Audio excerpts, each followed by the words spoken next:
Hey, what happened to Jim's lunch? Did you make it? I talked to him and he said that you didn't bring it to him. What's going on? What? But I did. I made it for him. How much did you make? It probably wasn't enough. Thanks to you, my day out has been ruined. I was looking forward to having a good time with my friends. Jim wouldn't stop calling me and telling me how hungry he was. He wanted me to pick up sandwiches at the deli. Where are you? Are you even at home? You're a housewife. That's where you belong. I am at home. I haven't even stepped foot out of the house today. Jim never even said a thing to me about it. He didn't say that he was still hungry. I'm on my way to the deli now. You're going to have to pay me back for the sandwiches and for the gas money. What? Are you serious? You don't work and you can't even take care of the household. I had a feeling that an orphan like you would make a useless daughter-in-law. This proved that I was right. You don't know how to live with a family. That's why you suck at it. Gosh, I should never have given my blessing to your marriage. You're a waste of space. Compared to the daughter-in-laws that my friends have, I really drew the short straw here. Poor me. What do you mean? All of their friends get things like ballet tickets from their children, and here I am empty-handed. It was so embarrassing for me to tell them that I have a daughter-in-law that doesn't make any money for the house. Are you trying to hint to me that you want me to buy you a ticket to the ballet? That's a very roundabout way of asking. No, that is not what I'm saying. You can't even understand me. I'm saying that their daughter-in-laws have the means to buy things. So you want me to provide you with an allowance? Allowance? I'm not a child. You just don't get it. I guess I need to put it plainly since I'm not getting to you. Ugh, what did I do to deserve this? The best kind of daughter-in-law is a woman with a good education and a high-paying job. And the best kind of wife is a well-rounded, smart woman who can also do the housework. Timothy needs to find a better wife. I guess I'm not good enough for you. You're finally getting it. That took you quite some time. But just think about it. You haven't done anything remotely helpful since you got here, nor do you possess any attributes that I can proudly tell other people about. You don't come from a good family and you have zero achievements. You haven't provided me with grandchildren, and on top of all that, you talk back to me. I'm the only one that doesn't have pictures of grandchildren to show anyone. All I can show are flowers from the garden, and you don't even help with that. I was so embarrassed today. Please don't say that. You don't know the whole story. It takes two to have children, and I'm not the one that has a problem. What are you trying to say? Are you saying that my son is the problem? How dare you complain about Timothy? You're not a doctor. You don't know anything. This is what I'm talking about when I say that you don't contribute anything but hardships to my family. But that's enough. I'm done wasting my breath. If I get any angrier, it won't be good for my blood pressure.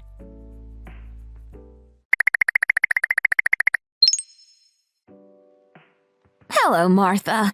I just got some of the most delicious muffins. Would you like to have some with me tomorrow? Hello, Sophia. Thank you very much for the offer. I'm so happy to hear from you. You've always been so nice to me. Oh? Is everything all right? Did something happen today? What makes you say that? I was just wondering if Celia might have said anything to you.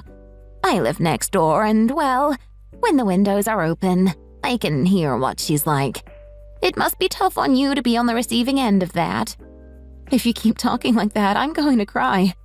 So she did say or do something to you. What was it this time? Just her usual spew of how bad I am as a wife. She keeps bringing up the fact that I'm an orphan and uses that to say that I'm not used to working as a family. That's a bit cruel. She really goes too far sometimes, if you ask me. That was a card that life dealt you. It isn't your fault. If that ever happens again, you're always welcome to come over to escape it.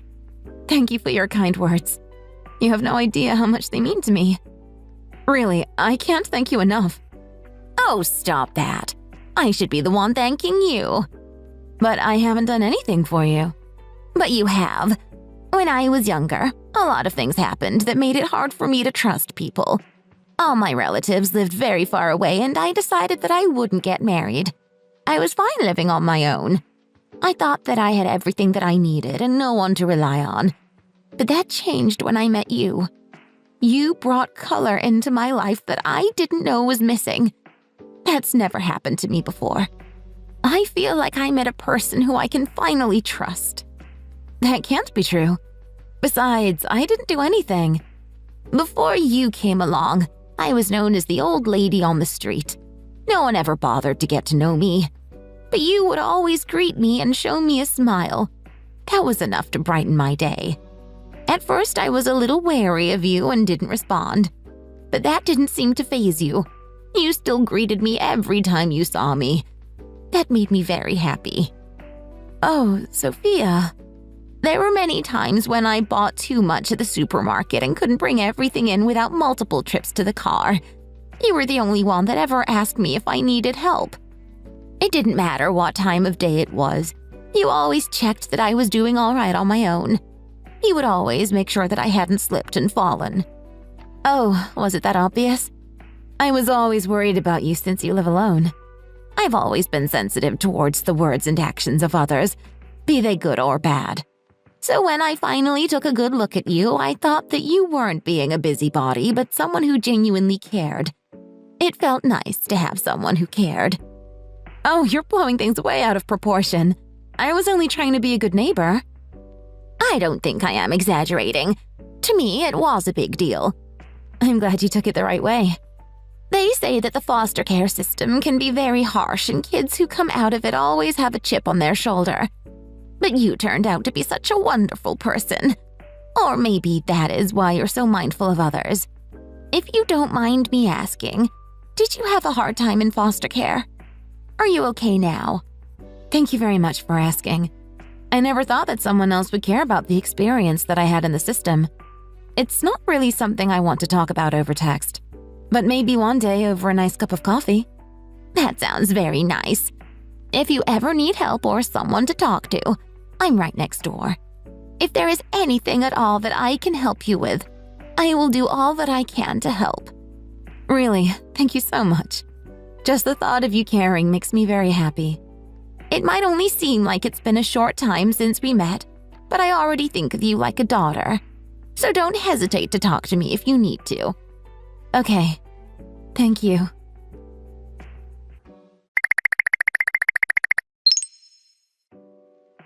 Are you having fun on your trip?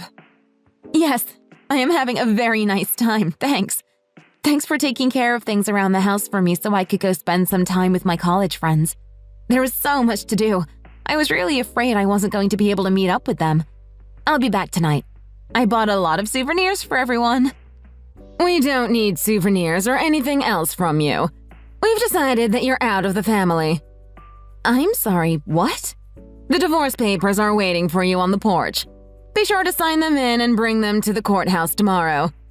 What do you mean? You want me out of the house? Oh no, that's not it.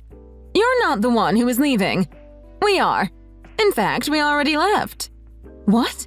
You left? I don't really understand. Timothy is finally having a child. What? A child? Yes. He's been secretly seeing someone for some time now, and his girlfriend is pregnant with their first child.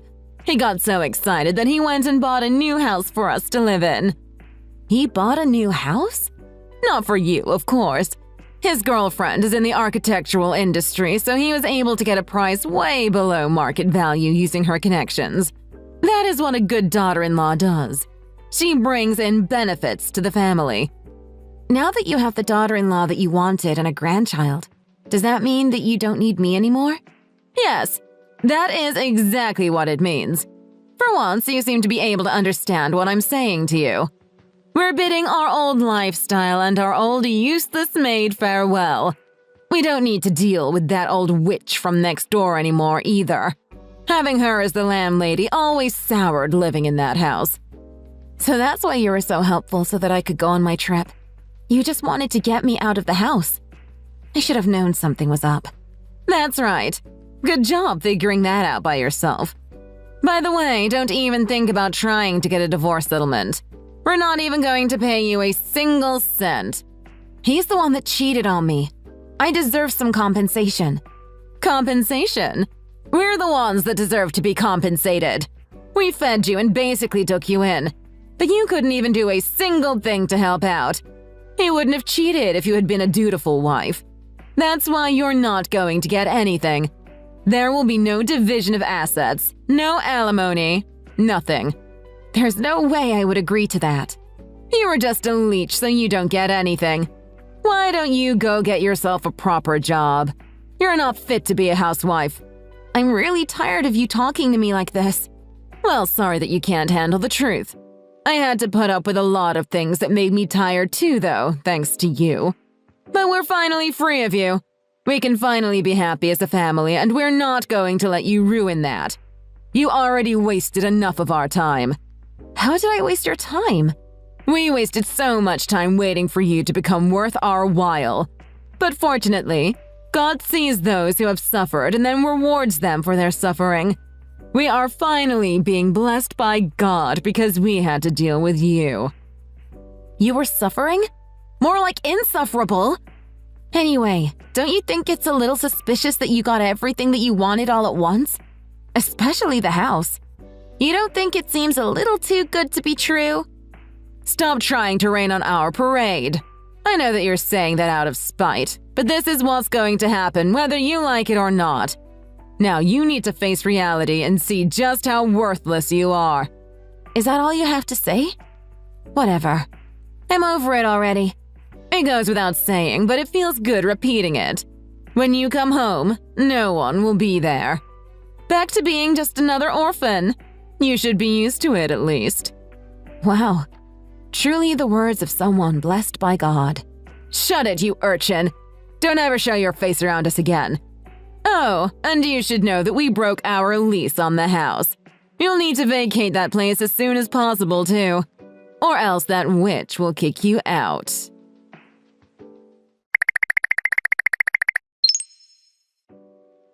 Martha, did you submit those divorce papers yet?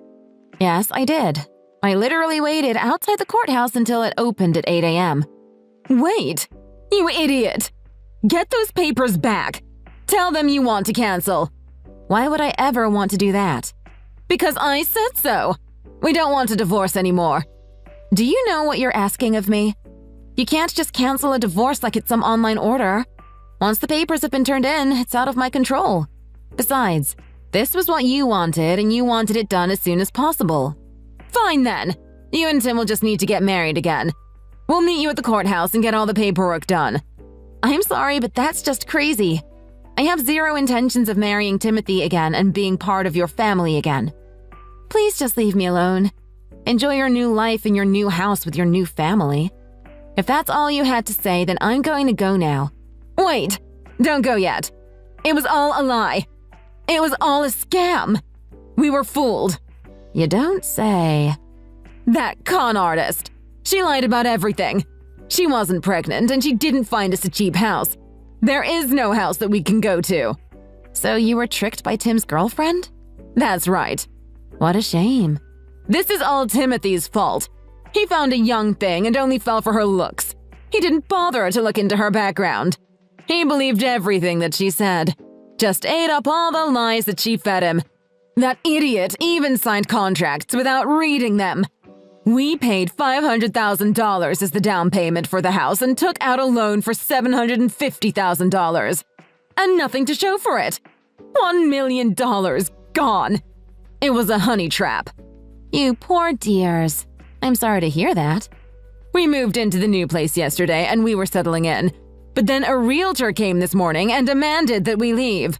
We told him that we bought the place, but he said that that was impossible. He said that he would call the police and have us arrested for trespassing. We tried again to explain our situation, but then he accused us of being squatters. Can you believe that?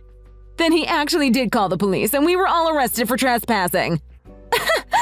Sorry, I mean, if it was a scam, why don't you show them some proof? We don't have any evidence. Really? You don't have any documents at all? What about bank statements showing the transaction? Everything was done by cash, and she said that she would handle all the paperwork. Well, it sounds like you're really up the creek then. If you can't prove you were victims, I guess you can't have those charges dropped against you. The world just isn't fair. There are some scary people out there, and their main goal is to harm you. It's better to have you as a daughter-in-law because we can trust you. Yeah, there's just one problem with that. What's the problem? We're not family anymore. Your problems have nothing to do with me. Don't say something so horrible like that. Are you just going to let your family suffer like this? Timothy is really depressed right now. He hasn't spoken a word since we got here. And Jim is beginning to lose it. Even though he ate dinner last night, he's saying that he didn't have anything to eat. I don't know what to do anymore. Please, come to the police station and get us out of here. Sorry, but I can't do that. But you need us, Martha. We're the only family that you know. We're going to be a family again. It's going to be a beautiful reunion. It would be better if we lived all together. We're going to be so happy. You can't live by yourself. You need us. You don't have to worry about me. I'm going to be living with Sophia from next door. Next door? With that old witch? She's not a witch. Her name is Sophia. I explained to her what happened and how I was going to be living alone from now on. She said that she will be my family. You can't live with that old woman. She won't be able to do anything for you. You're a fool if you want to stay with her. She's always been nice to me. That makes her better than you and your family already. Plus, she's actually really wealthy. Didn't you know that? I don't know the details, but I am aware that she owned that house. She actually owns a lot of property and buildings all around town. There's no way that she can be that wealthy. She's just an old lady. Her house is moderate at best, and the clothes she wears are as old as she is. You don't need to show off your wealth to prove that you are wealthy. She might not be living extravagantly, but she's also not missing anything that she needs. Anyway, we had a long chat yesterday, and she has decided to take me in. We will be a family from now on. On top of that, she's making me her heir. Her heir? You're going to inherit her fortune? That's amazing! You're going to be so wealthy! I'm so happy that you're my daughter-in-law. I think you've made a mistake. I'm not your daughter-in-law anymore. We're not related in any way. Oh, don't say that. We are family. You are my son's wife. We're going to be so happy living together with all that money. I don't ever remember being happy with you. In fact, I don't have any good memories of you at all. Well then, we can make new memories together. Happy ones. Anything that you like. All I have are bad memories and horrible feelings. I tried my best to do all the housework while looking after Jim. Looking after? What do you mean, looking after him? Did you not realize? He's showing all the signs of early onset Alzheimer's. Alzheimer's? He doesn't have that. Well, he doesn't want to go to the hospital to get tested, so I can't officially say that he has it. But I am certain that he does. He has all the symptoms and he is showing all the signs. No way. I can't believe it. It's going to be hard for Timothy to remarry now. He's going to have a lot of debt and he needs to take care of sick and aging parents. He's going to need to find a woman who is an absolute angel to help out. He doesn't have to find another wife. He has you. No, I'm not his wife anymore and I don't ever want to be his wife again. I'm finally free from your so-called family and I finally found a family of my own. I'm never going to go back to the way that things were. I'm going to pursue my own happiness now. I'm done living for others. I'm going to live for myself. Don't ever show your faces around here again.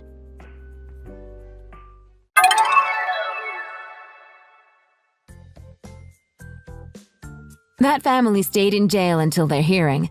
They were released on bail, but even after their release, they didn't have a house to go to.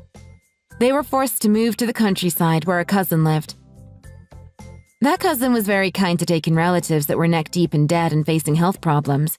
But in return, Timothy and his family had no choice but to help their cousin out with his fishing business.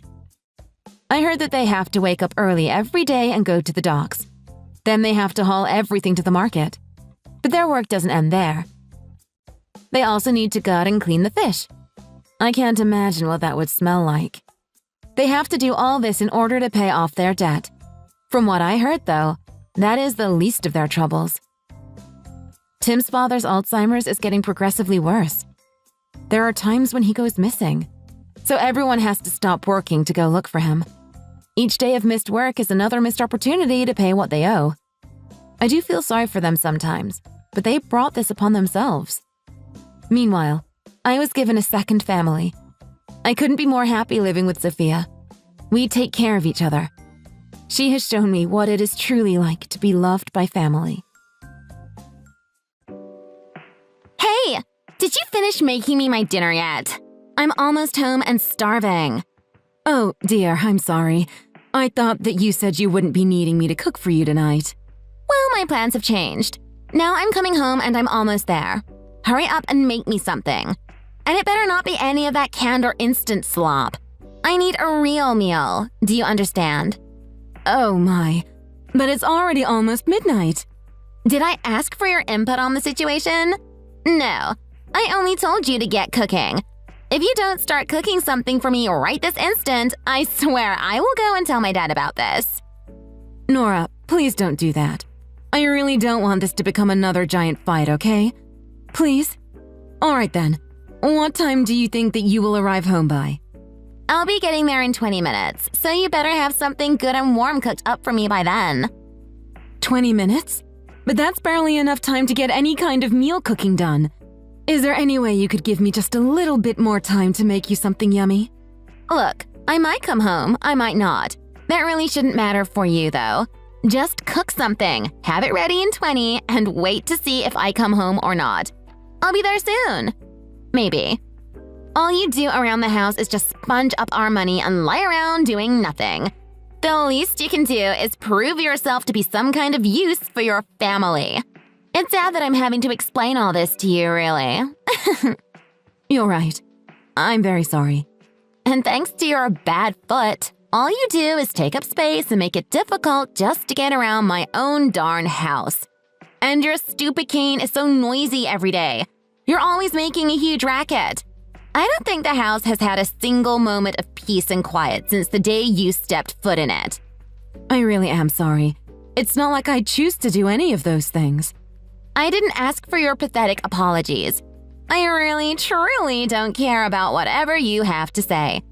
If you really cared about us or this house at all, then you would get up and go get a real job like my dad so that you can at least contribute something to the people providing you a roof over your head. Yes, you're right.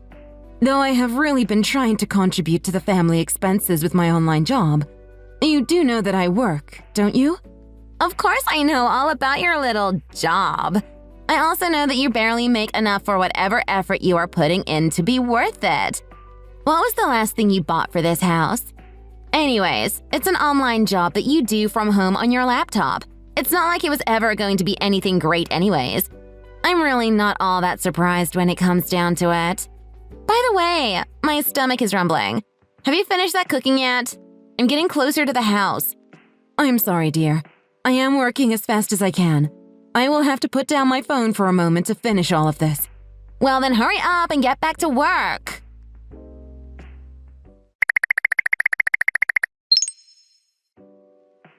Honestly, dear, did you really have to break the dishes?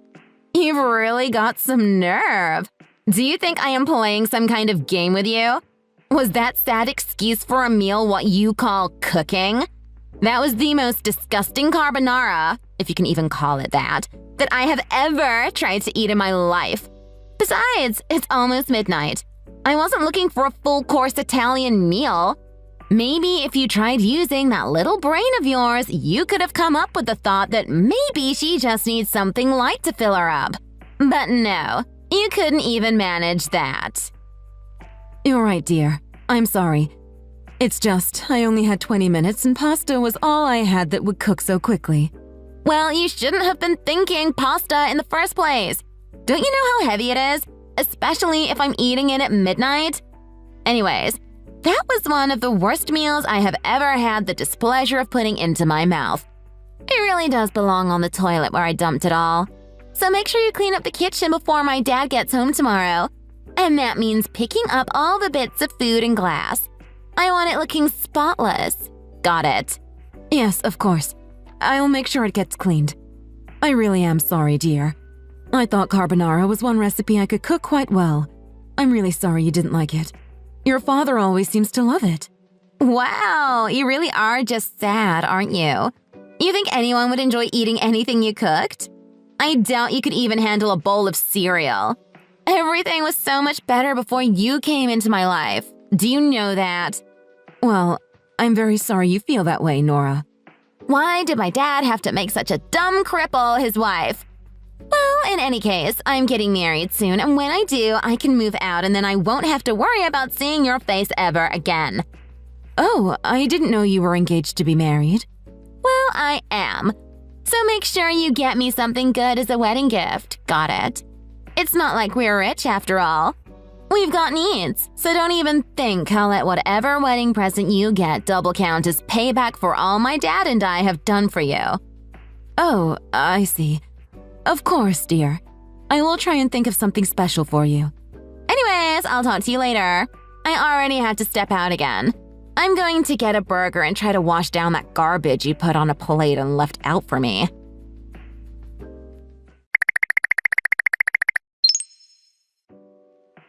Well, if that's really how you feel, then I suppose I can't stop you. Yes, I'm sorry. I just can't stand to live with Nora anymore. It's all become too much for me. I know it's all happening so quickly, but I just can't stay in the house any longer. So then, I take that you won't be attending her wedding next week too, is that right? I just can't bring myself to attend. I know the timing is just horrible, but please understand. No, I understand. Really, I do. I hope you know that I can't help but feel like this is my responsibility too. I know that I haven't really been at the house as much as I should have with work. And because of that, Nora and I haven't really been talking all that much either. She has always been a bit of a daddy's girl, and I wonder if she saw you as someone who would come between her and I. Yes, I've been told about as much from several people. At first, I thought that I could take it, but I've really reached my limit. And she's always making fun of my bad leg. I've seen the messages she sent you. They're unforgivable, really. I cannot believe she would really say those things. Though I completely understand why they are making you feel like you have no other choice but to leave us. You know that this has nothing to do with my feelings for you, right, Richard? I am just so terribly sorry for all the pain and suffering that my daughter has put you through. Some days I really do think it would be best to disinherit her. But I really do want to believe that she can change. After all, she is my daughter. Yes, and I really do hope that you two can patch things up. By the way, how is the wedding coming along? It's not too expensive, is it? Well, Nora says that she isn't worried about it at all, but what has really been worrying me is her fiancé. He came over and I met with him not that long ago. He is just one of the scummiest men I have ever met. Of course, this isn't the first time that Nora's choice in men has been questionable, but I just wish she was going to marry someone a little sweeter. Well, he came to ask for Nora's hand in marriage, right? Why did you say okay? I know. I just can't stand up for myself when it comes to my little girl. You know her mother died when she was young. It's only ever caused problems for us. And when she gets it into her head that she is going to do something, well, I just can never bring myself to discipline her. It's a bit pathetic, really. Well, I won't disagree with you there. And if you think that she is going to get any better when you are treating her like that. Anyways, the wedding is next week, so I should leave you to it. Good luck with everything. Right.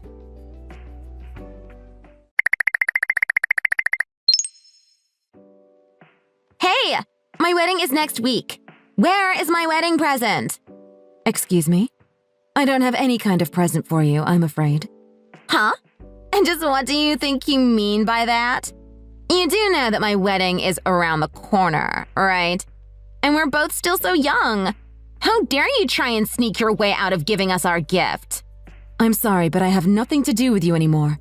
Please leave me alone. Nothing to do with me? Leave you alone? Just where do you get off? You're my stepmom, aren't you? And if you were a good one, then you would cough up the $30K for my wedding.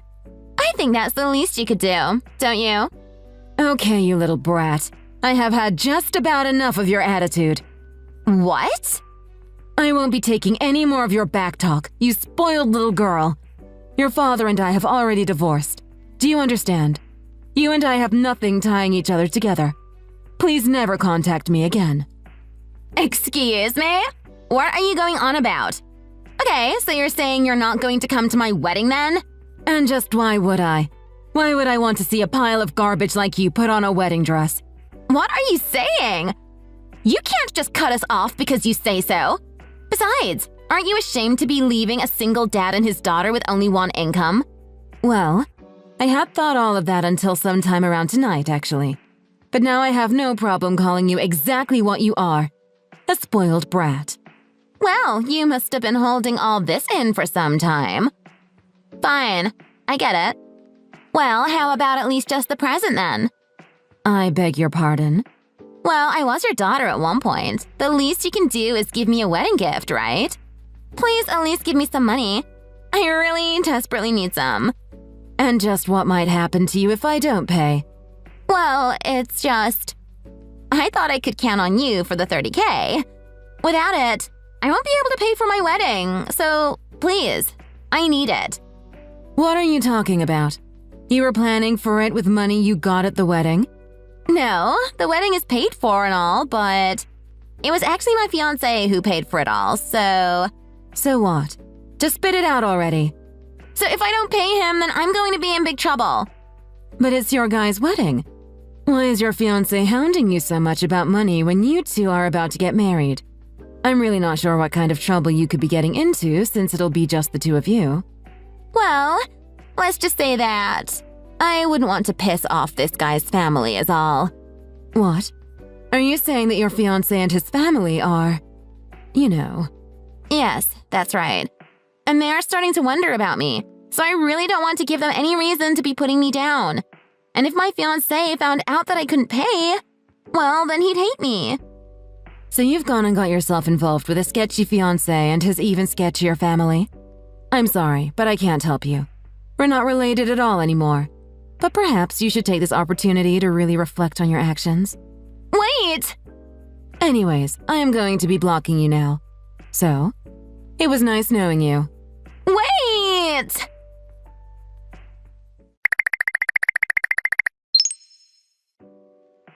Dad, please, I need your help. Nora, what's the matter, sweetie?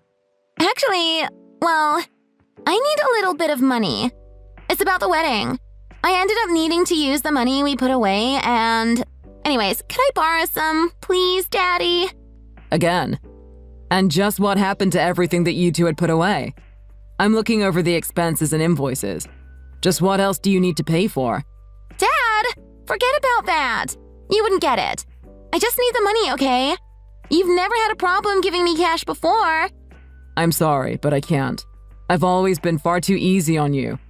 I've decided to step up and lay down some rules for you. Now, tell me exactly what you need this money for. Please! I promise it's for the wedding. So please just give me the money. But I thought that the wedding was already paid for.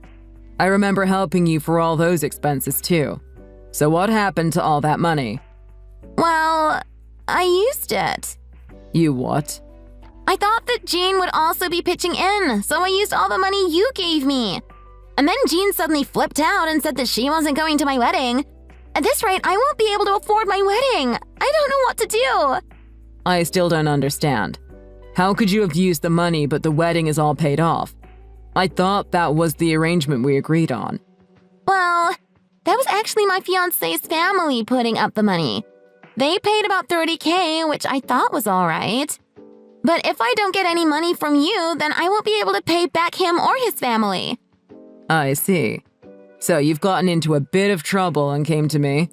Yes, exactly. So please help me, Dad. And so just how much is it that you owe your fiancé's family? I need about 20K. The other half was covered by his family.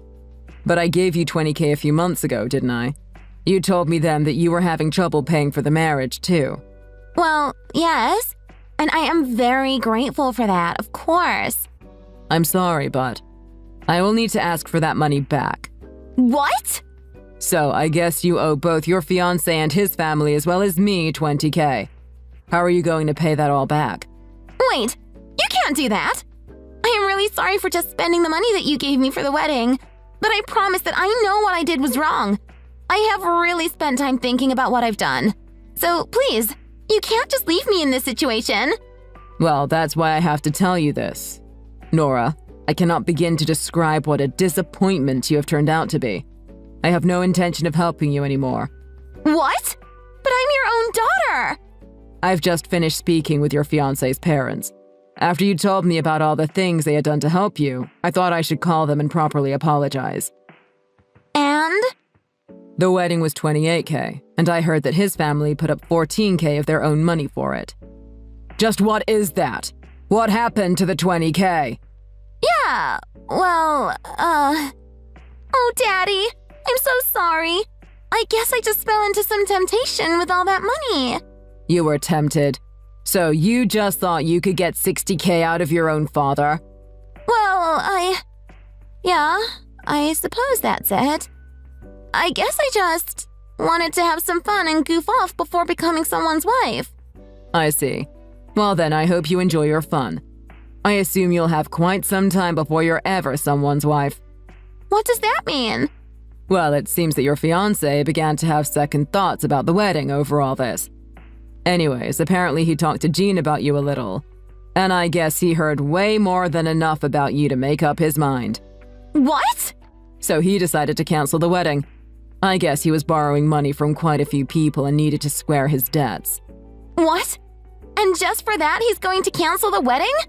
I'm sure you've already heard, but that also means that there'll be a cancellation fee for the venue. It's half of what it would cost, so that amounts to $7K you'll have to pay back. If you had gone through with the wedding, it would have been the full $14K though. Talk about silver linings. OMG. And I'll also be taking back that $20K you swindled from me. Come on. I didn't swindle you. I don't want to play semantics with you, Nora. You tricked me and used me for money. I always worried that was making things so tough for you, but instead I was always only spoiling you. Well, I'm afraid that is going to change. Until you pay back all the money you owe me, you are officially out of my will. You're taking me out of your will? So you're just gonna kick me to the curb like this? That's right. You'll have to go and find your own home now. Anyways, I will send you the information for the bank transfer soon. Make sure you send all the money you owe there. But first, make sure you pay back your fiancé. Wait! There's no way I can afford all that! You know, I misjudged him as a bit of a bad boy, but he's really just a good guy who can be clumsy with his words. And to think you were so close to marrying such a good guy. Please, Dad! Just let me stay at the house. That's all I ask. I promise I'll find a real job. And I'll even find a night job I can do from home. I'm begging you. Oh, you'll be doing all of those things anyway. Better start searching.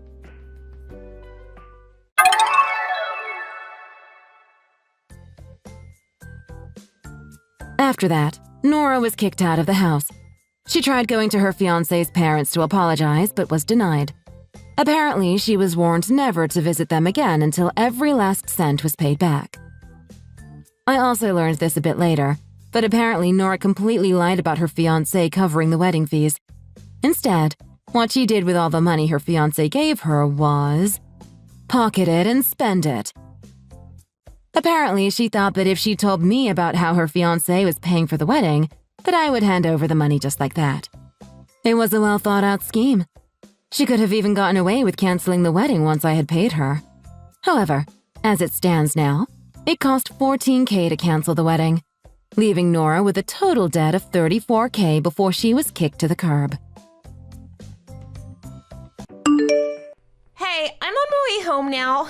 I'm exhausted. You were working from home today, right? Could you make me something for lunch, please? Wait, why are you coming home in the middle of the day? What about work? I quit. I had enough of that Weasley Melissa woman I told you about. She was really getting on my nerves, so I just told them I'm leaving. Are you serious? Again? Did you really just quit another job? You just started there last month. I know, but I just couldn't handle it anymore. Couldn't handle what? The idea of actually working for a change? No! That boss was a total nightmare. Always breathing down my neck, telling me how to do everything. That's kind of what bosses do, Taylor. It's called supervision. It was ridiculous. I'm not a child. I know how to do my job. And she was so patronizing about everything. Did you try talking to her about it? You think I haven't tried talking my way out of things? Of course I did. She wouldn't budge. Said it was company policy. Taylor, this is serious. We need the money. You can't just quit jobs whenever you get a little stressed. Don't worry so much. I'll find something else. There are plenty of places hiring. It's never that simple with you. You can barely hold down a job for a few months. Ugh, I am so over this conversation. Typical man, moaning about money all the time. Typical man? I'm the one who's been keeping a roof over your head while you do whatever you please. Oh, here we go. So it's my fault we're broke. Don't forget who paid all the bills before you lost your fancy job. That was different. Don't act like you were doing me a favor. You owe me for years of picking up the slack. Whatever. I'm not in the mood for this. I'm going to relax and enjoy my hard-earned day off. Well, enjoy it while it lasts, because soon enough you'll be the one scrambling for any job you can get.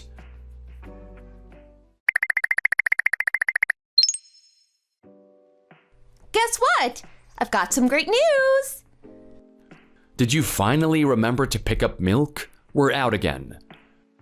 Seriously, always with the grocery list. No, it's better than that. Let me guess, another amazing job opportunity fell into your lap. Is the boss a condescending nag too? For your information, yes. Got a new job, start next week. It's a small business, but it looks promising, and the hours are good. Well, that's a relief. Any bets on how long this will last? Wow, thanks for the vote of confidence. Look, I want this to work out, but you know that your track record isn't exactly stellar. Just try to hold on to this one, yeah? What's gotten into you? I'll have you know I've been super productive these past 2 weeks. It's just hard to job hunt and do all the chores around here. Funny, because the kitchen looks like a tornado hit it, and laundry's piled up higher than Katie. I'll get to it, jeez. Just needed a little breather after that last job fiasco. A breather that magically started the day you quit and hasn't ended since. I don't expect you to be a super maid, but a little effort would be nice. Oh, here we go. So it's back to me doing everything now that I'm not the sole breadwinner, is it? You haven't been a breadwinner for months. And this isn't about who earns what, it's about basic respect and pitching in. Respect? How about you respect that I needed some downtime after dealing with that witch of a boss? And I needed downtime from being the solo housekeeper, chef, and bank account while you play at job hopping. Where is my downtime? I don't see you complaining about Katie needing stuff. You love being Mr. Perfect Dad. Don't drag Katie into this. I adore her, but that doesn't mean I don't get exhausted too. So what? I'm just supposed to never rest? Not allowed to have a bad day? You both just expect me to run around like a robot all the time. No one expects you to be a robot, but being part of this household means not being waited on hand and foot. I feel like a frickin' stranger in my own home. You treat me like I'm some lazy mooch instead of your wife. I'm tired of the cycle, Taylor. You find a job, last a few weeks, then it's back to Ken will handle everything. I am done covering for you. Fine. If I'm such a burden, maybe it's better if I just leave for good, huh? Make your lives easier. Stop making threats. It won't magically fix the pile of dirty dishes or our strained relationship. It's not a threat, Ken. I'm seriously considering it. Why am I even trying anymore? Why are you trying? I'm the one who's been holding this family together while you flounder around. Flounder? Is that what you think? Just forget it. I don't even want to talk to you anymore.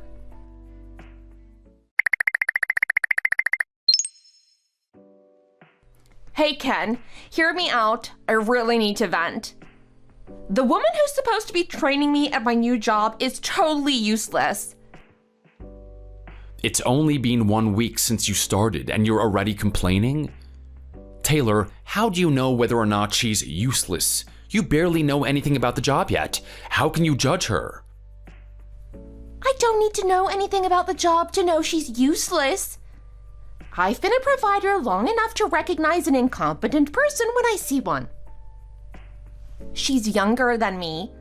I've been in the workforce for years longer than she has. I don't know what the company was thinking, putting someone like her in charge of me. No one at this company has any idea what they're doing. It's a total mess. What does it matter if she's younger than you? Age is irrelevant. You're a new employee who just entered the company, so of course they need to train you. They're treating me like I have zero work experience. I'm a seasoned professional. I've handled budgets, projects, the works. And yet, they've made me learn how to answer the phone correctly and use the copy machine. It's humiliating. If it's that humiliating, then why did you insist on changing jobs? What was wrong with your old one? All your colleagues were lovely people. I also enjoyed getting to chat with them at your office parties, and they did a lot to help you out. I felt like I was stagnating at that company. There was no potential for me to grow there. I needed something more fulfilling. Men need to feel respected and valued in their work. You wouldn't understand.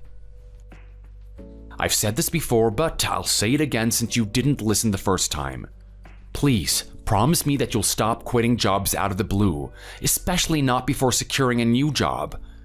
I wish you would discuss these things with me first, like couples are supposed to do. We're a husband and wife. We're supposed to be a team, and you can't make such big decisions that affect both of us without talking about it first.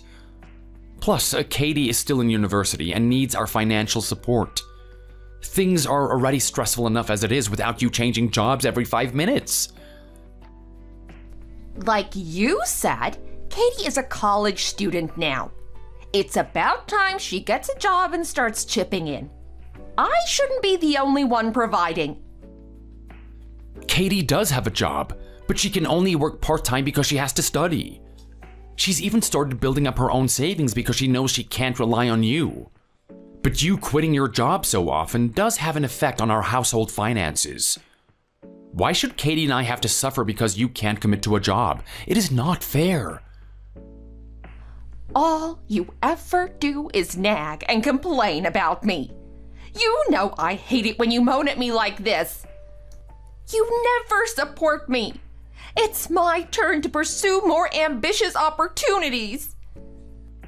You say that every time you change jobs, and then you just end up quitting again when it gets tough. Oh, come on. That's not true. It's a person's right to explore their options. The money Katie and I earn makes it possible for you to quit your job so often. If it weren't for us, we'd be homeless. You seriously need to get your act together and start taking some responsibility as a mother. Katie is going to be a legal adult soon, then she'll graduate college. You're going to regret not making the most of the time you spent with her. You don't have much left. What do you mean I don't have much time left with her? I'm not that old. I look younger than my age, don't I? I'm not talking about you getting old. You do realize Katie is planning to move out after she graduates college and finds a job. What? Why should she move out to waste money on rent? Her place is with her family until she gets married. She wants to move to the big city to work. She doesn't want to be stuck in the back end of Beyond forever. Sure, it may be a small town, but there are plenty of men for her here. There's no need for her to go to the city where it's expensive, busy, and dangerous. There are things that she wants to do that she can't do here. You can't deny that career options are limited in this town. If you care about Katie, you'll want to see her flourish on her own and support her life choices. That's your job as her parent. Yeah, I get that, but You do love her, don't you, Taylor? of course! She's my daughter! It goes without saying that I love her. Well, if that is true, then don't you think you should be trying your best to support her? You should work really hard at your new company, try to get promoted and get a pay rise, so that you can help her with the expenses of moving out and give her a good start in life. I still don't see why she has to move out. Wouldn't it be smarter financially for her to stay at home for a while? You just don't get it, do you? You're completely missing the point that I'm trying to make. Name one thing that you've actually done for Katie in her entire life, besides doing the bare minimum of providing financially. You say that you care about her, but your actions don't show it. How is she supposed to know that you love her? Didn't I make her breakfast and drive her to school when she was a kid? That's quality parenting time.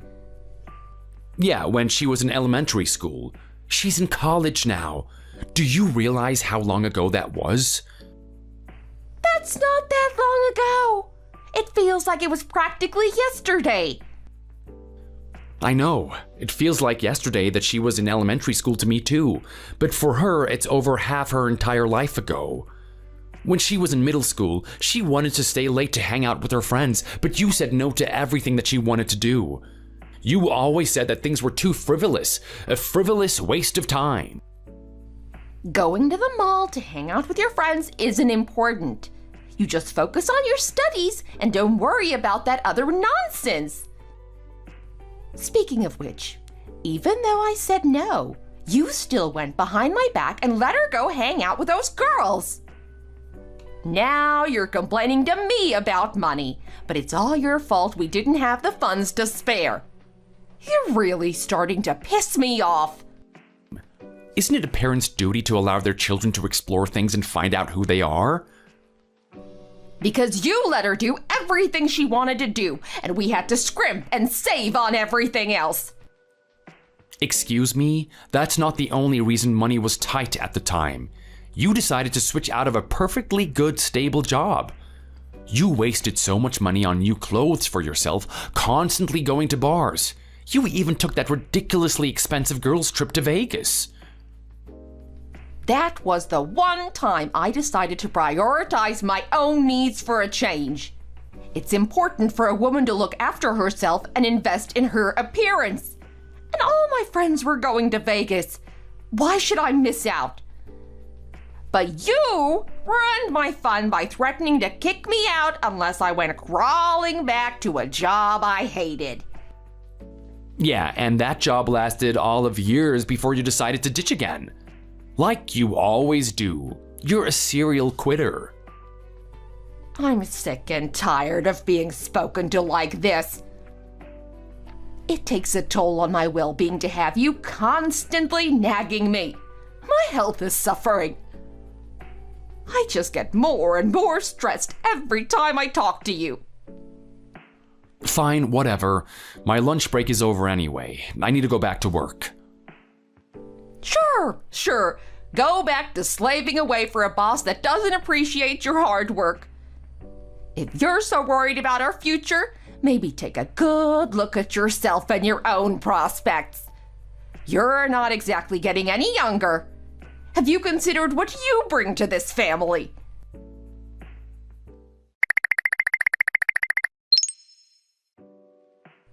Hey, Ken, where the heck are you? The house is empty. Where the hell is my dinner? I'm starving. Use your brain for once in your life. I'm not at home. I'm still at work. I can't exactly make you dinner while I'm at work now, can I? You're working overtime again. That's the third time this week. Sheesh, some things never change. Time for you to start polishing up that resume. Hey, I've got an idea. Since you get to leave work on time and get home earlier than me, why don't you do the housework? You're joking, right? Housework. Wow. Because I'm a woman. Talk about sexist. Katie and I are too busy, but you have a lot of free time, so it makes the most sense for you to do it. It's got nothing to do with our genders. I've been at work all day. I'm tired. All I want to do is put my feet up and relax. A woman needs some pampering after a hard day, wouldn't you agree? That's a man's job. Besides, housework is beneath me. What am I, a homemaker? I'm a working woman. Being a man or a woman has nothing to do with who does the housework. We need to work together. Being a family means everyone works together to support each other. You're really gonna lose what little respect Katie has left for you if you keep on like this. Lose respect for me? Why on earth would you lose respect for me? Because of your old-fashioned sexist attitude. Please, you do literally nothing for this family. Hey, a woman needs to feel provided for and protected. You think that's easy to find these days? What exactly do you feel you do around here? What gives you the right to talk down to me like this? What kind of a man are you? Oh, you know, just working a full-time job like you. Also doing all of the housework on top of that. Plus, I did all the work raising Katie. You never helped out even once. Where were you in all of that? What have you been doing all this time? I'm not saying it's only a mom's job to raise the kids, but it's certainly your responsibility as much as mine. Have you not been listening to me? Like I said, I've been working. You weren't working every minute of every day. And what about all the times you quit your job? You didn't do housework then either. Instead, you made Katie cook dinner and clean the dishes even when she should have been studying for her exams. Seriously, does making our lives easier never occur to you? Do you not care about us? That's all in the past. There's no point in dragging it up and complaining about it now. Besides, cooking isn't a woman's job. This isn't the 1950s. Excuse me? Everybody needs to eat, whether you're a man or a woman. Are you saying that all the successful women in the world never cook for themselves or their families? That's different. They're focused on their careers and they can afford help. That's the life for me. I'm out there in the working world, just like any man. I shouldn't be stuck in the kitchen. It's degrading. If you're really as passionate about equal rights as I am, you should be doing the cooking. Is that so? Well, there's obviously no point in trying to argue with you about this. Okay, then if you refuse to cook, then the very least that you can do is some of the cleaning. Cleaning? Are you actually think? Housework isn't just a woman's work. What do you not get about that? Men should take pride in helping support powerful, independent women like me. Let me focus on my career in peace and stop nagging me with all this domestic nonsense. That's just as sexist as old-fashioned men expecting women to do everything, isn't it? It's obvious that you don't really care spouting these stereotypes whenever I ask you to help around the house. I'm bringing money into this house. You have no right to criticize me. How dare you ask me to do cooking and cleaning? I'm a working woman. Do you honestly think that makes any sense? The cooking and cleaning still needs to get done, and recently it's all being left to me. Okay, I get it now. There's clearly no point in continuing this conversation with you. Nothing is gonna change your mind. Finally. Okay, then come home quickly and make dinner. Oh, by the way, the bathroom also really needs cleaning. It's gonna be hours before I come home. If you're really so hungry, just make something for yourself.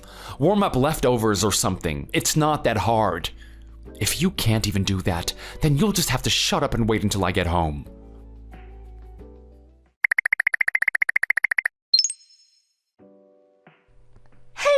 again. Where are you again? Today's your day off, right? Shouldn't a good husband be at home taking care of things? You forgot to make my lunch again. Do you expect me to just starve? There's some instant noodles in the cupboard. You can eat them. You can manage to boil some water for them by yourself, can't you? Or do you need Daddy to do that for you too? Is that beneath an independent businesswoman like yourself? I really don't like your tone. What's up with that? You're talking to me as if I'm a child. Yeah, you're right. I'm talking to you like you're a child because you act like one. You're an overgrown child. You're over 40 years old and you can't even make instant noodles for yourself? I said I won't do it, not that I can't. But you actually can't though, can you? That's why you say you won't do it. You've got to stop relying on me for so much. Grow up already. What am I? Your father? Are you a baby? You literally can't do anything for yourself. You should be embarrassed. Excuse me? Seriously, what's up with you lately? You've been really rude to me. You have no right to speak to me like that when I'm the one bringing home the money in this house. Bringing home the money? Is that so? I don't know where you got that idea from. I saw your bank statements. You really have some nerve to complain about how much I contribute and what I do for the family when your income is barely there. Oh my god, you really are clueless, aren't you? I made the right choice after all. I've decided that from now on, I won't do anything for you. No cooking, no cleaning, no laundry, nothing. You can do it all yourself. Oh, you really think you're something special, don't you? You have no right to be bossing me around when you only earn $750 a month. You better watch it or I'll kick you out. There's no way you can support yourself on that kind of money. $750 a month? Oh, I see what's happened here. That's the money our daughter earns from her part-time job. What do you mean? The bank statement that you saw was Katie's.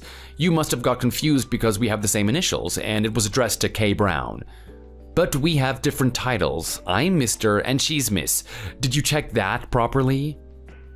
You mean that's the money that Katie makes? Yes, she works tutoring younger kids. She's been doing it for a while now. You must be pretty surprised, huh? It's not much different to what you earn yourself. What are you talking about? I bring home $900 a month. That's way more. Are you being serious? You should be embarrassed by the fact that your college-age daughter makes only $150 less than you working a full-time job. Well, how much do you earn then? No doubt it's less than both of us. Katie being able to earn so much working part-time must be because she's got my business sense. Me? I earn 3 times what you do. Say what? It costs a lot of money to keep this family going. There's the rent, energy bills, groceries, Katie's tuition fees. And that's without considering the financial setbacks you've caused by constantly quitting your jobs. We can never depend on your income. So I had no choice but to find a well-paying job. Do you really earn 3 times what I do? Yeah, I do. I'm up for promotion soon, and then I'll be earning 4 times what you do. When we were younger, my salary was also really low, so things were incredibly tough. I don't ever want to go back to that again, so I worked hard to really increase my income. Nope, I don't buy it. You're lying. I am not lying. Well then, you must be delusional. Do you actually believe your own lies? I can't believe I'm married to a crazy person.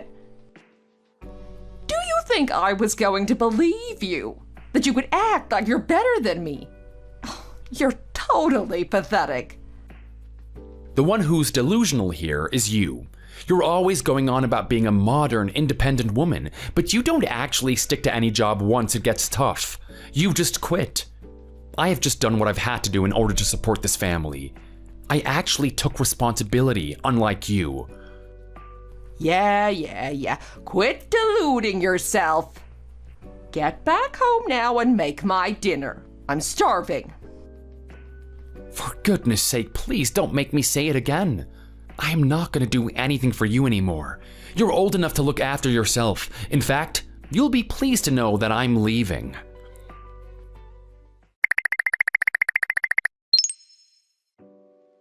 Hey, Dad, can you pick me up from Jessica's later? Mom's supposed to, but you know how that goes.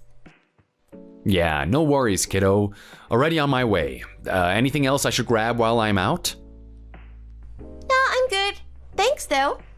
By the way, have you thought about that thing we talked about? You know, moving out? Every single day, Katie. Honestly, I don't know how much longer I can take this. Me neither. I'm so over her drama. Can we just do it already? Almost. I found a little apartment we can afford. A bit smaller, but nothing we can't handle. Rent's prepaid for next month, so we just need to get organized. Yes? Thank goodness. So when? How soon can we get out of here? This house feels toxic. I was thinking this weekend. It's a long one, gives us more time to pack discreetly. I can help. Even if she notices boxes, I bet she won't care enough to ask what's up. She's totally checked out lately. That's the sad part. I almost wish she'd yell or make a scene. At least that would feel like something's happening. This icy silence is worse. I wish she cared about us, like at all. It's not just the housework, it's like she's on another planet. I know, honey. I tried for so long to make it work, to get through to her, but it's no use. I'm glad you're not blaming yourself anymore. It was never your fault she's like this. I get scared thinking about you growing up with her as an example, Katie. No daughter should see their mom act this way. That's another reason it has to be soon.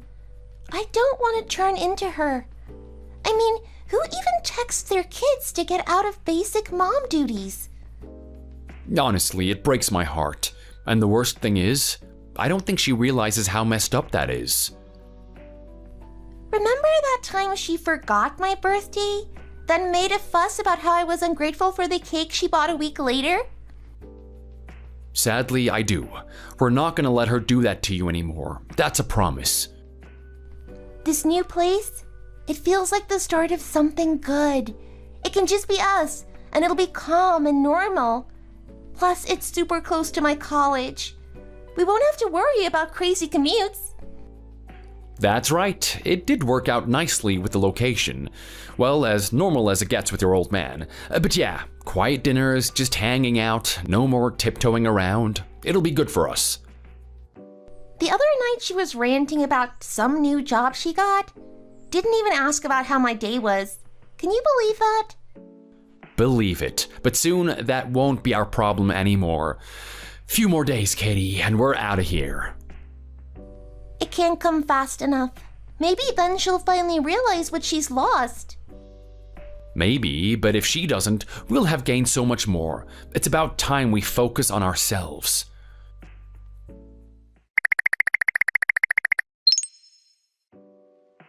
Hey, so when are you two coming back? It's not right for a wife to be abandoned by her family. I'll forgive you if you apologize and come home soon. I handed you the divorce papers when we left, didn't I? Did you forget?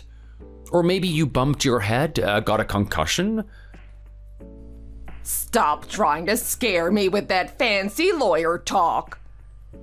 Sure, we were all hot and bothered about a divorce in the heat of the moment. But I bet you've calmed down now, haven't you? You don't have the guts to actually follow through. You think you could ever find a woman as good as me?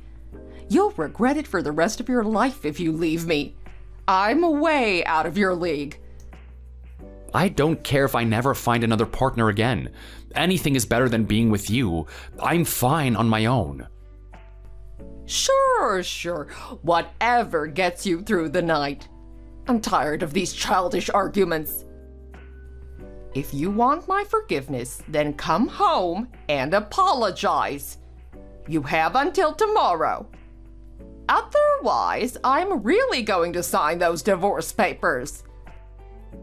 That's exactly what I want you to do. That's why I gave them to you in the first place. Katie and I have our own place now. Why would we come crawling back? We don't need you. You have your own place. Yeah, we moved in the other day. That's the reason we left last week. Didn't you notice all of our stuff is gone? Katie's old room is completely empty now. So where are you living now? Not a chance that I'm telling you that. I don't want you showing up and causing a scene. But what about this house? Who do you think is going to pay the mortgage? I've prepaid the mortgage up to next month. After that, it's your problem. I'm not responsible anymore. Wait a minute. You mean you're actually serious about this divorce? Absolutely serious.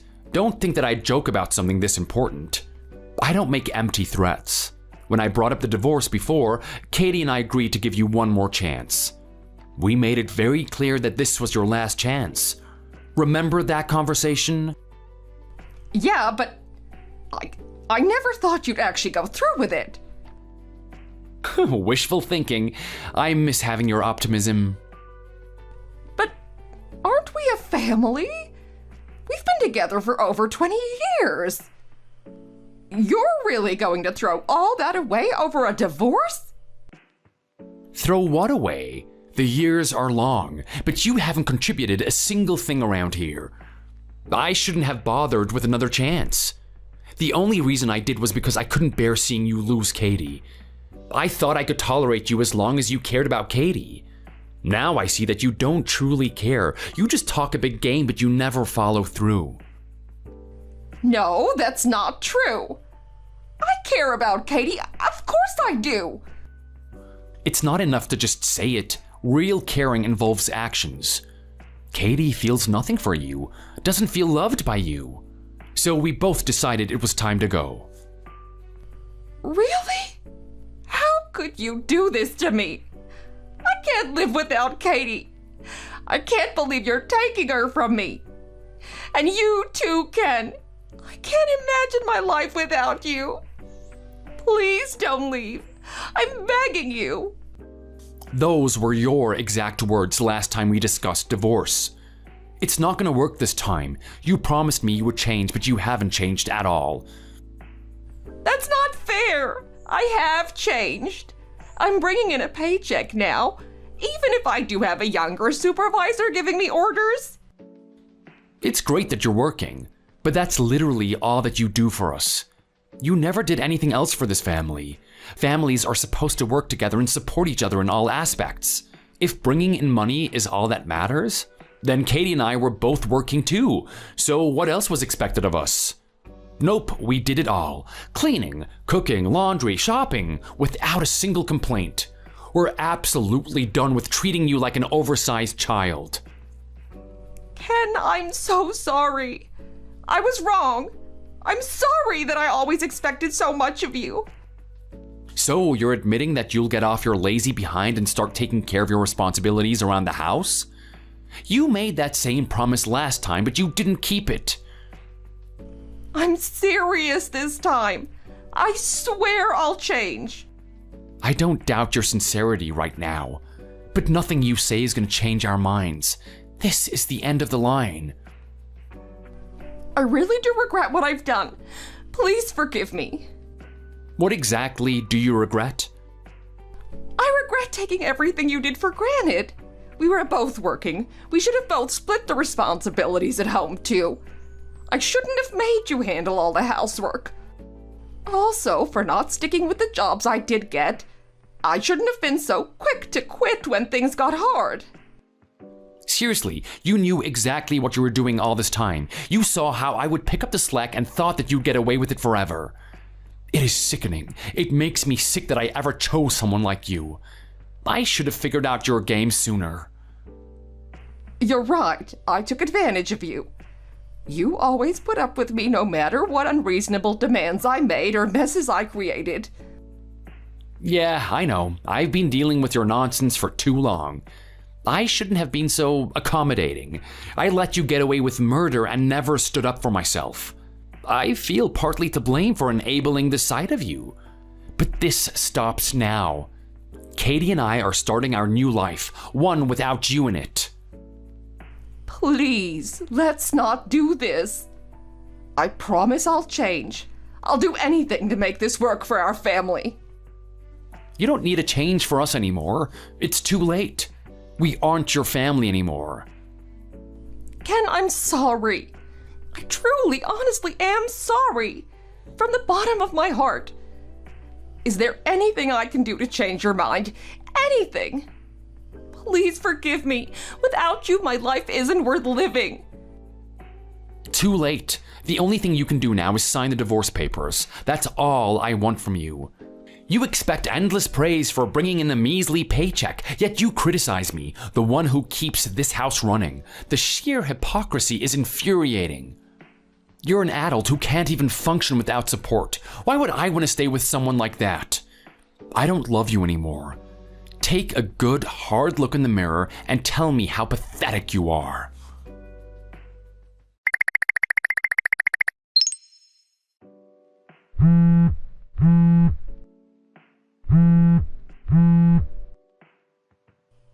Ken, please pick up.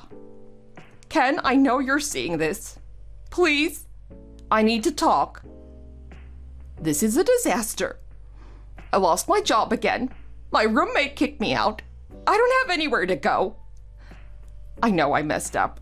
I'm so sorry. Please just give me a chance to explain. I miss you both so much. It's my fault, I know. I'll do anything to make things right. Please just talk to me.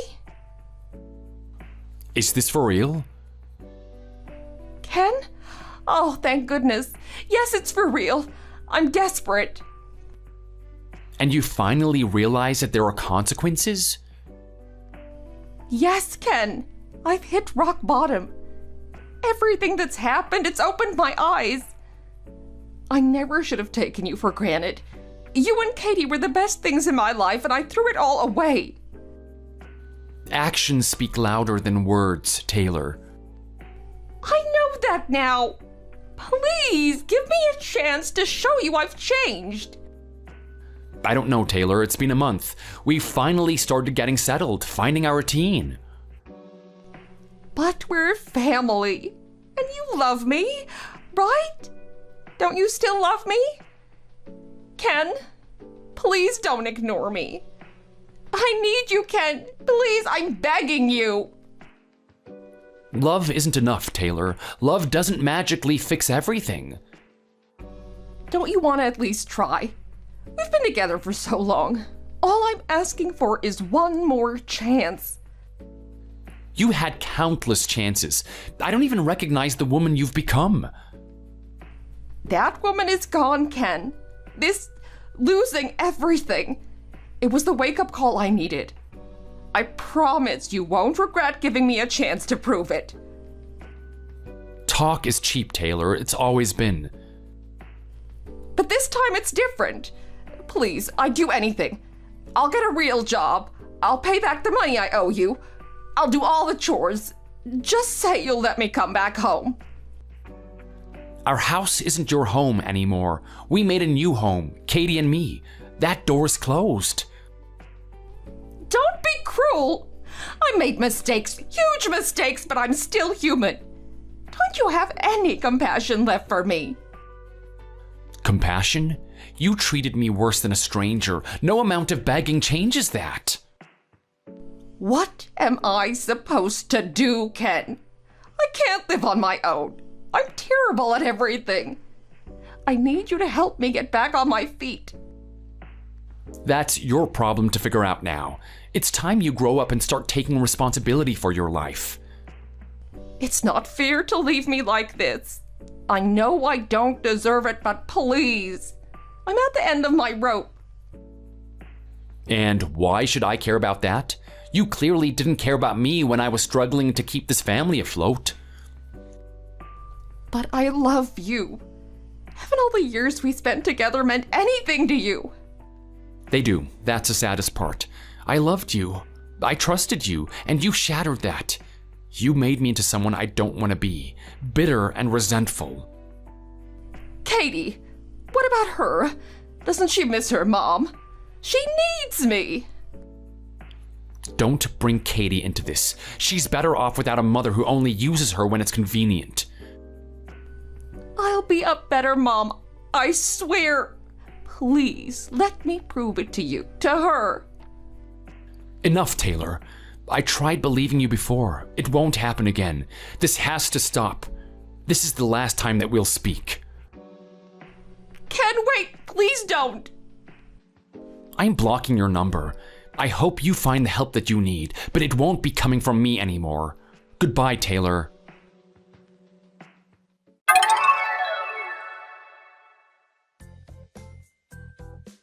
After that, I did end up blocking Taylor's number, but that didn't stop her. She kept trying to get in touch with me. She bought more phone numbers, and when that didn't work, she got in touch with my family and friends. But luckily, they all knew the story and ignored her. But they told me about how she was doing each time she got in touch with them. Apparently, things never really got better for her. Her lack of commitment and work ethic has stopped her from ever working somewhere to actually make a decent salary. So she's been living on her own in a small one-bedroom apartment since the divorce. It seems like she never really believed that me and Katie would leave, and she was planning on taking advantage of me forever. She wanted to work as little as possible, while using the fact that she worked to pressure me into doing all of the cooking and cleaning. But I could only take so much. Life is a lot better for me and Katie without her. We're doing great on our own, and Katie's grades have gotten a lot better recently. I'm thinking about getting back on the dating scene, but I'll be really careful when I do. I'll make sure that I really know someone before marrying them the next time. Sarah, I love you, and I want to be with you for the rest of my life. Will you marry me? Oh, my God. This isn't really happening, is it? I feel like this is a dream or something. Yes, yes, I will marry you. Oh, thank you so much, Kenneth. I have been waiting for this day for so long. I'm gonna treasure this moment forever. I really don't know what to say right now. I can't believe you said yes. I should be the one thanking you. I promise that I'm gonna make you the happiest woman in the world. Thanks so much for accepting me. Let's start planning out our wedding together. I know that you've always had a dream wedding in mind. I'm gonna do everything I can to make your dream wedding come true. I know how much it means to you. Oh, I still haven't managed to completely process what happened yet. This is the best day of my life. Yes, let's definitely plan out the wedding. I want to do it together with you, though. It's your wedding as well, after all. Let's make it a really special day for the both of us. I'm already looking forward to it so much. Yeah, I still haven't managed to process this either. It's like I'm still in a dream. My legs are still shaking from the adrenaline. Can I put this ring on your finger then? Yes, please do. That thing is so beautiful. It's so much nicer than anything that I could ever imagine. Oh, yeah, my hands are shaking too. It might be a little difficult for you to put it on. I'm really looking forward to our future together. I've loved you for such a long time, and I'm so relieved that this has finally happened. I was so nervous for the past few weeks over this. I'm glad that it ended in a good way. I can imagine you were nervous. You did a good job hiding it, though. Yeah, I am looking forward to our future together, too. This entire day was fantastic, by the way. The theme park, the restaurant, were both perfect. I'm definitely going to remember this day for the rest of my life. I'm glad that you feel that way. This is going to be in my memory forever, too. Want to go for a walk outside together? There is so much that I want to talk about. Yeah, a walk sounds nice. I think I need to calm down a little, too. Let's go. Yeah, some fresh air would be nice, right? Let's go.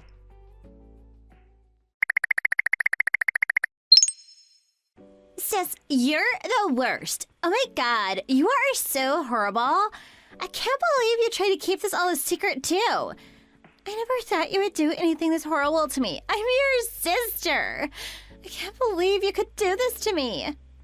This is taking things way too far, even for your standards. What do you think that you're doing, stealing my boyfriend? There's absolutely no way something like this should be okay to do. You are a thief, and you should be ashamed by what you've done. Wait, you're really confusing me, Megan. What are you talking about all of a sudden? Stole your boyfriend? I did not do something like that at all. Could you please explain to me what you're talking about? I'm pretty sure you have the wrong person, or you're misunderstanding something. Oh, stop pretending that you don't know what I'm talking about. I know that you're guilty of doing this. You're spreading the rumor that you are marrying my boyfriend, Kenny. He's my boyfriend, you know. I really can't believe that you have the guts to do something like this. You've even posted about this on social media, too. I never thought that you were the kind of person to do this. You're gonna get into so much trouble for this. Just you wait for it. I'm gonna make sure you regret doing this so damn much. You're really starting to confuse me now. Have you gone crazy or something? I still don't know what you're accusing me of. One thing that I can say for sure is that I haven't stolen your boyfriend at all. I would never do something like that in the first place. I don't know what you're misunderstanding. Is this about me getting married to my boyfriend, Kenneth, soon? That's exactly what I'm angry about. I can't believe that you have the audacity to try to get married to him. He's my boyfriend, you know. You can't steal him from me like this. What you're doing is so evil and terrible. Give him back to me right now. You're so evil for even attempting to do something like this to me. What? Give him back?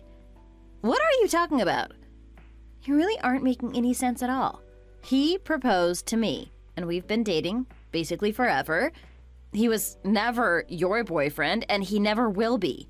You and Kenneth aren't seeing each other, right? What gave you this kind of idea in the first place? Are you drunk or something right now? That's definitely what it sounds like. Did you just ask me what gave me this idea? You're the one that's crazy for asking me something like this. Are you doubting our love that we have for each other? He is the love of my life. We are destined to be together. He's the one that's meant to be with me. I decided a long time ago when I was a little girl that I was going to marry Kenny someday. It was always my dream to marry him. Then you came out of nowhere and tried to steal him from me. You're currently trying to destroy my dream I had since I was a little child. I started loving him way before you did. I am not doing anything like that. What has gotten into you? You should read through the messages that you just sent me. Then you might realize just how insane you're sounding right now. Kenneth is my fiancé. We're getting married because we love each other. There's nowhere for you to fit in. I'm not the insane one. It's you that's insane. I can see why you're misunderstanding this entire situation, though. You're the same age as Kenny, I give you that. You guys also spent a lot of time with each other because you always went to school together up until high school, but I am the one who promised to marry him first. We promised to marry many years ago. That's why you need to give up on marrying him. You also need to stop spreading these false rumors about your marriage with him right now. Also, stop posting pictures of you guys together on social media, too. People are going to be tricked by your lie, and it's going to make this entire situation a huge mess. He is not getting married to you, after all. This is the first time I'm hearing about this. Are you sure? Are we talking about the same guy here? Kenneth? You're still living with our parents right now, right? Kenneth and I are living together, very far away from where you are. This should be enough proof to show that I'm the one that's going to marry him. We've both got jobs here, and we've been living together for a while now. It's physically impossible for you and Kenneth to be dating each other. At best, you get to see each other when he goes back to see his parents during the holidays or something. That just doesn't make sense at all. So, yeah, this is either a huge misunderstanding or you're going crazy. I'm leaning toward you being crazy being the actual reason. You should go get yourself checked out at the hospital if you're serious about all of this. We have a long-distance relationship. It happens sometimes. It's more common than you would think. It really doesn't matter how many times we get to see each other. As long as we love each other, that's all that matters. Our love is so strong that it doesn't get broken even if we're living far away from each other. Kenny loves me more than you, Sarah. I know that for a fact. You really need to stop calling me crazy and realize that you're the one that's crazy. I want you to stop dating him and leave his place right now. I'm gonna take your place once you're gone. And what makes you so convinced and confident that you're the one dating him then? Show me some proof. I'm pretty sure that he doesn't feel the same way about you at all. Also, there's absolutely no way I'm leaving this place. This is partly my house too, and I really like it here. Well, because Kenny was always nice to me ever since I was little. He always spoiled me too. He was so kind and gentle on top of that. He even gave me whatever I wanted. All I had to do was ask him. He was always so sweet. That's more than enough proof to show that we're dating. That's because you were such a spoiled brat since you were very young, and once you set your eye on something, you would never budge. We couldn't convince you any other way. Both Kenneth and I had a really hard time dealing with you all the time. He was only kind toward you because he didn't want you to start having a tantrum. Him being nice to you when you were little doesn't prove anything either. That all happened such a long time ago. Well, things like this have happened more recently too, you know. Every time I went to visit there around where you guys live, Kenny asked me out on a date. We've had some wonderful times together, you know. One time, he treated me to a nice dinner and he even bought me a souvenir gift to take home to my parents.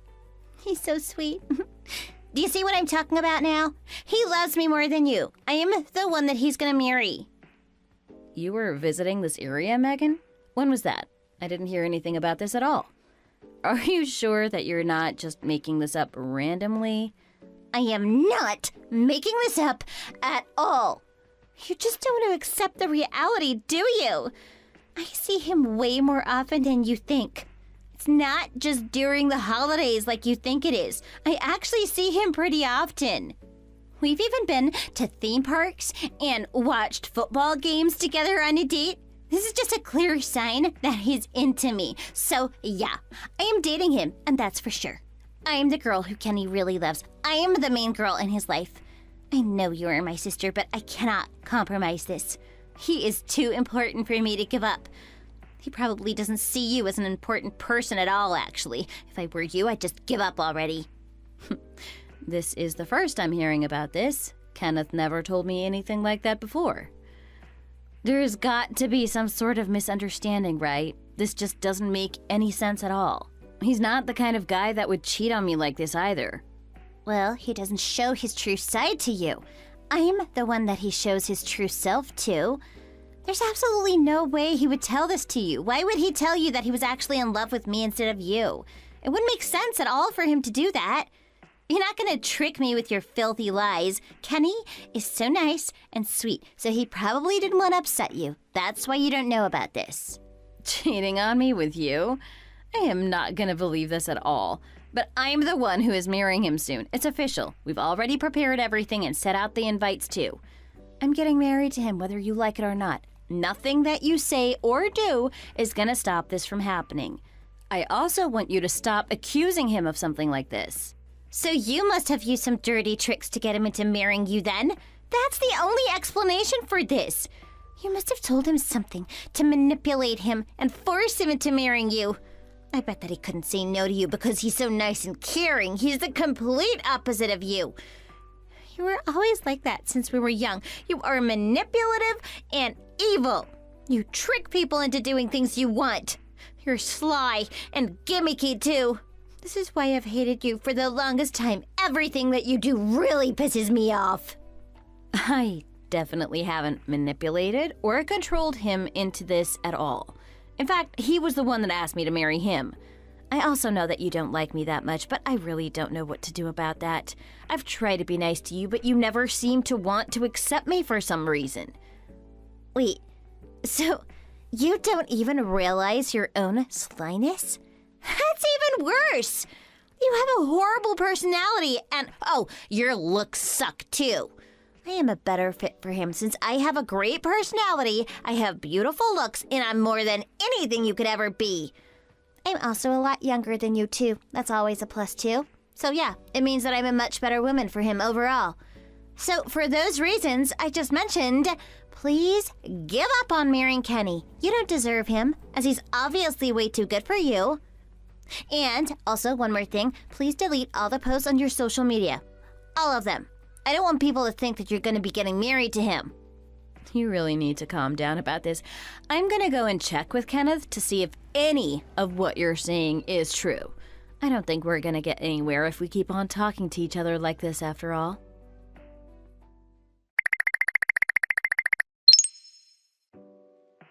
Kenneth, sorry to bother you so late at night. I just want to ask you a few questions. Would that be okay? What happened? Is everything okay? I just got done with my overtime and got on the train back home. I can't talk to you over the phone, but I can send you messages.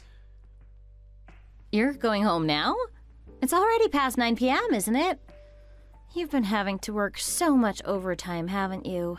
You seem really busy these days. You must be so tired. Oh, it's not so bad. I'm just trying to put in as much work as I can now so that I can take time off for our wedding and honeymoon.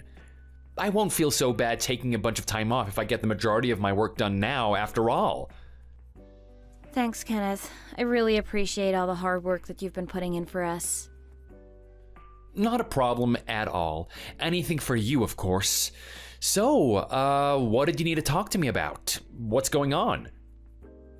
Well, you are working so hard for our wedding and honeymoon, so I hate to bring something like this up.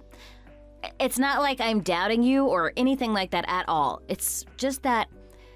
Have you been in touch with Megan lately by any chance? Or have you been seeing her lately in person?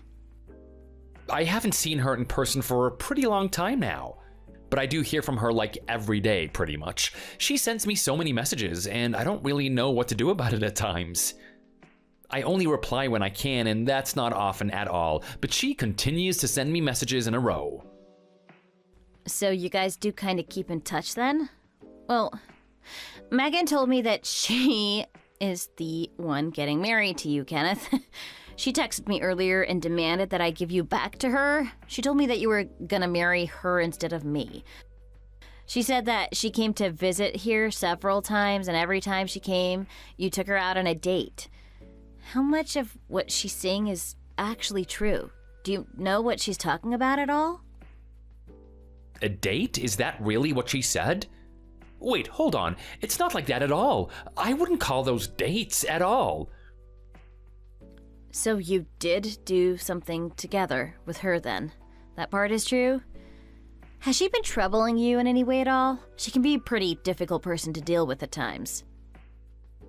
Well, I guess she can be a little troubling at times. She always lets me know when she comes to visit this area. She always sends me a list of places like theme parks and cafes that she wants to go to. She messages me like every single time, so I thought she was coming to visit with friends or something. So anyway, I replied to her just once, and I told her that I hope she had a good time over there. After I told her that, she appeared at our doorstep the next morning. It was really creepy, if I'm totally honest with you. Wait, what? Did something like that really happen? Yeah, she really showed up in front of me the next day. All I did was send her just one single text message. She said she took an all-night bus or something. However, I had to go to work, so I told her I couldn't see her during the day and I left for work. I completely thought that she had gone home, but when I got done with work and I stepped out of the office, she was waiting for me in front of my office. I didn't even know that she knew where I worked.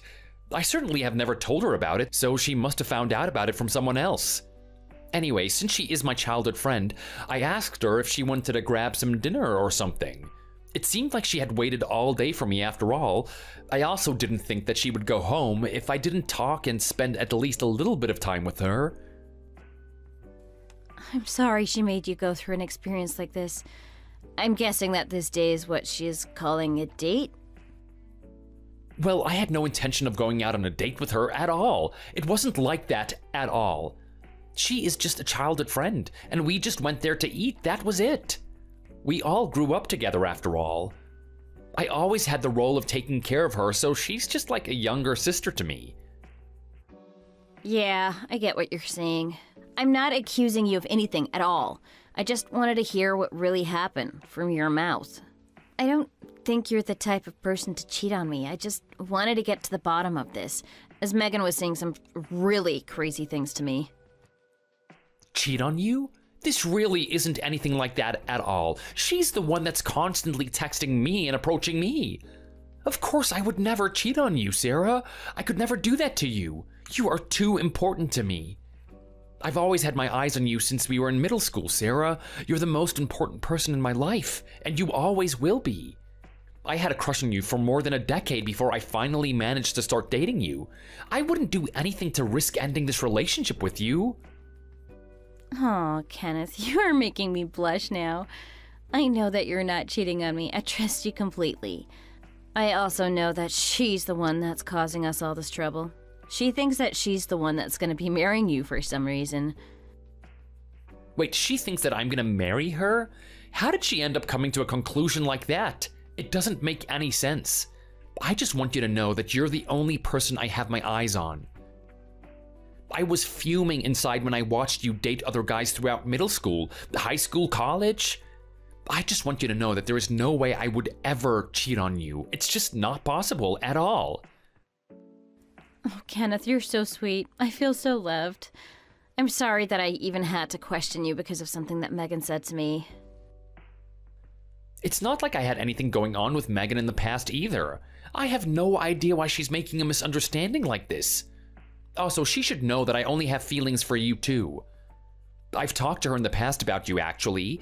I asked her for some advice on how I would be able to make you fall in love with me. I think that clearly shows that I have feelings for you and not her. Oh, so you've talked to her about something like that too? I have a strange feeling that she took that in the wrong way, though. I think she might have thought that you talking to her was a sign or something. She's really twisted, and she tends to twist stories into her liking. Maybe she thought that you were hitting on her or something. You think so? Although I wouldn't be surprised if that were the case, actually. She's that kind of person after all. Come to think of it, when we were really little, she was making me play house with her basically all the time. She made me play the role of her husband every single day, and she always started crying when I tried to leave. Maybe she's had an interest in me for a really long time. I mean, I wouldn't be surprised. She's been even more crazier than usual recently, though. I'm glad that we could talk about this now, though. It was a little awkward for me, too. She is your little sister, so it wasn't like I could completely ignore her. Should I say something to her, do you think? I don't really want to make her angry or upset. Who knows what she's gonna do? Yeah, I think you should avoid contacting her. If you contact her, she'll probably get out of control again. She'll also interpret everything the way she wants as well. It's definitely gonna make things worse, I think. Would it be okay if I ask you not to reply to any of Megan's messages from now on? Actually, could you delete her contact altogether? I think that might be easier for you. I know that's a difficult ask, as you've known her for such a long time too, but I really think that this is the best thing to do for now. It's okay. I think that this is the best move for now as well. Hopefully she'll realize that I'm not interested in her at all once she stops receiving messages from me completely. I'm really sorry that she's putting you through all this trouble. It must have been difficult for you to deal with her constant messages and craziness. I should be the one apologizing to you for not noticing how she feels towards me sooner. I should have handled it better. You and Megan are sisters, and we were all childhood friends. I really thought she only liked me like a big brother. I thought that she wanted my attention and wanted me to take care of her because we're like siblings. I guess I was completely wrong about that. I thought the same way as you up till recently, but I've realized that even though she's family, she needs to be distanced. It's better if we keep some distance from Megan moving forward so she doesn't try to destroy our marriage. After we get married, we'll all be family, but let's just see her during the holidays and for special occasions. Let's keep a friendly distance from her. Yeah, that sounds like a great plan, actually. I'd rather avoid her causing trouble, especially before our wedding. Thanks for being so understanding. Be careful going home. Thanks, Sarah. Let me know if she causes you any more trouble, too. Yeah, likewise. Tell me if she tries to do anything weird to you. I really hope that she doesn't make this into an even bigger problem.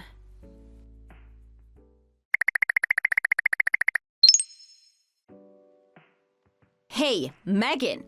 I can't believe you've done this! You need to delete your social media post right away and stop spreading false rumors to our local friends in our hometown.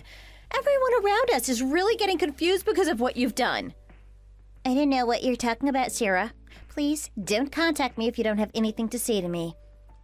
Oh, don't play dumb with me. You should know exactly what I'm talking about right now. You're spreading the word that I'm trying to steal Kenneth from you and force my way into marrying him? You're spreading false information like this online, aren't you? A lot of my friends and family have been contacting me to ask me what's happening. You're making it sound like I am an evil woman. Please stop this right now. It's not false information at all. Everything that I've said is all the truth. You really are a very evil woman. I'm glad that everyone is finally starting to realize that fact.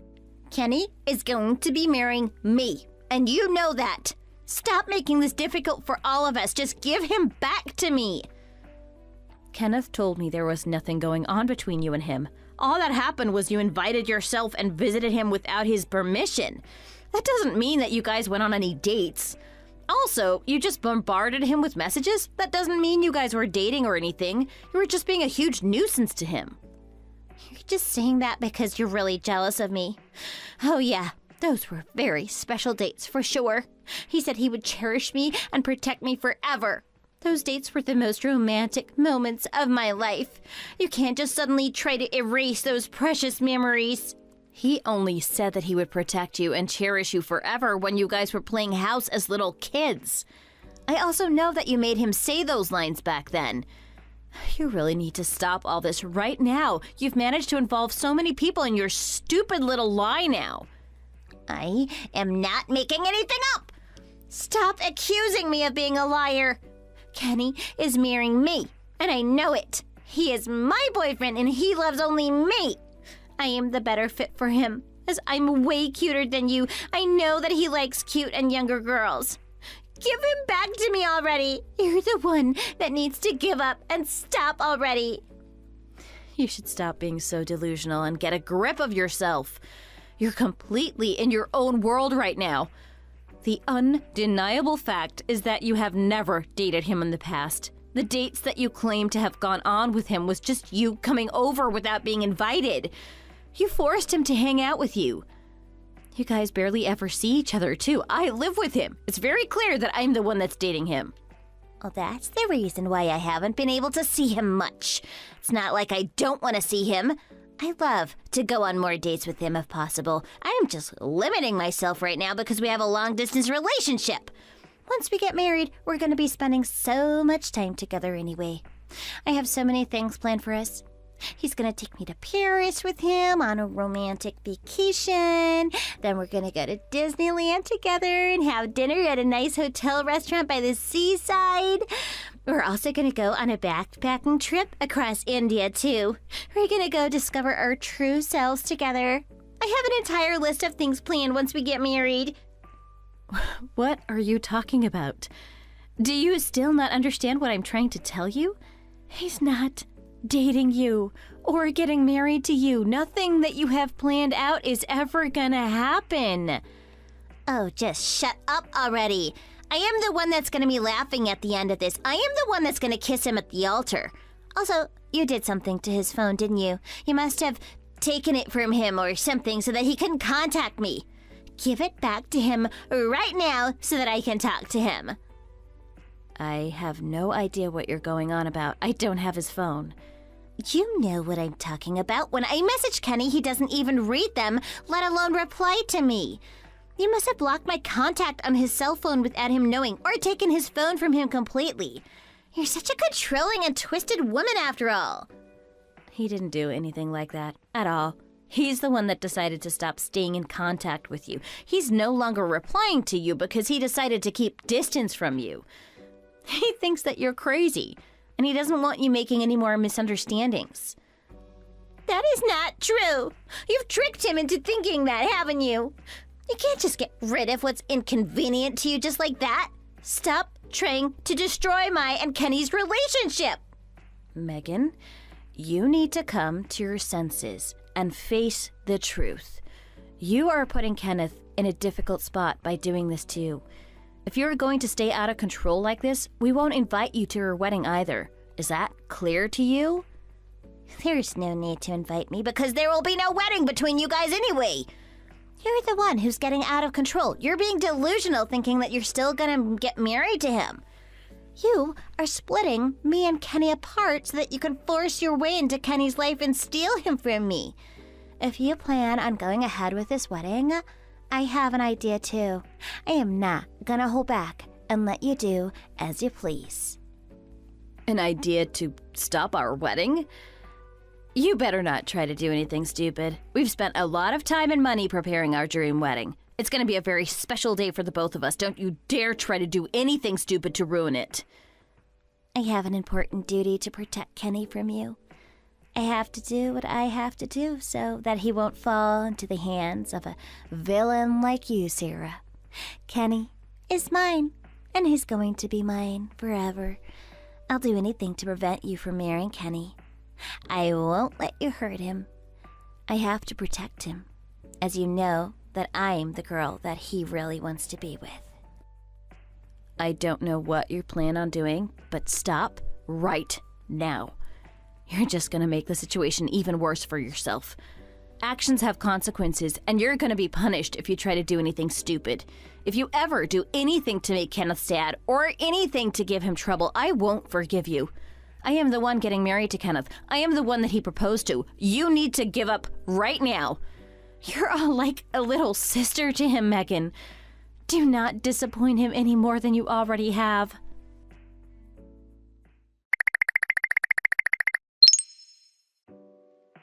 Good morning, Sarah. Big day today, isn't it?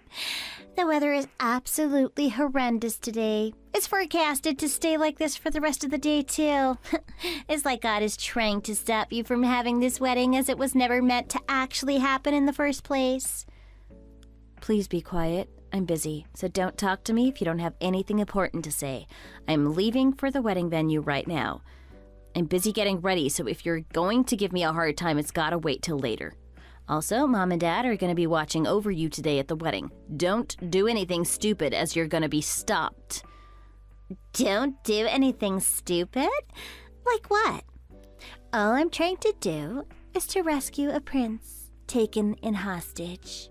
I'll rescue him from a wicked witch, no matter what. I know for sure that he doesn't want this wedding to actually happen. A prince in hostage?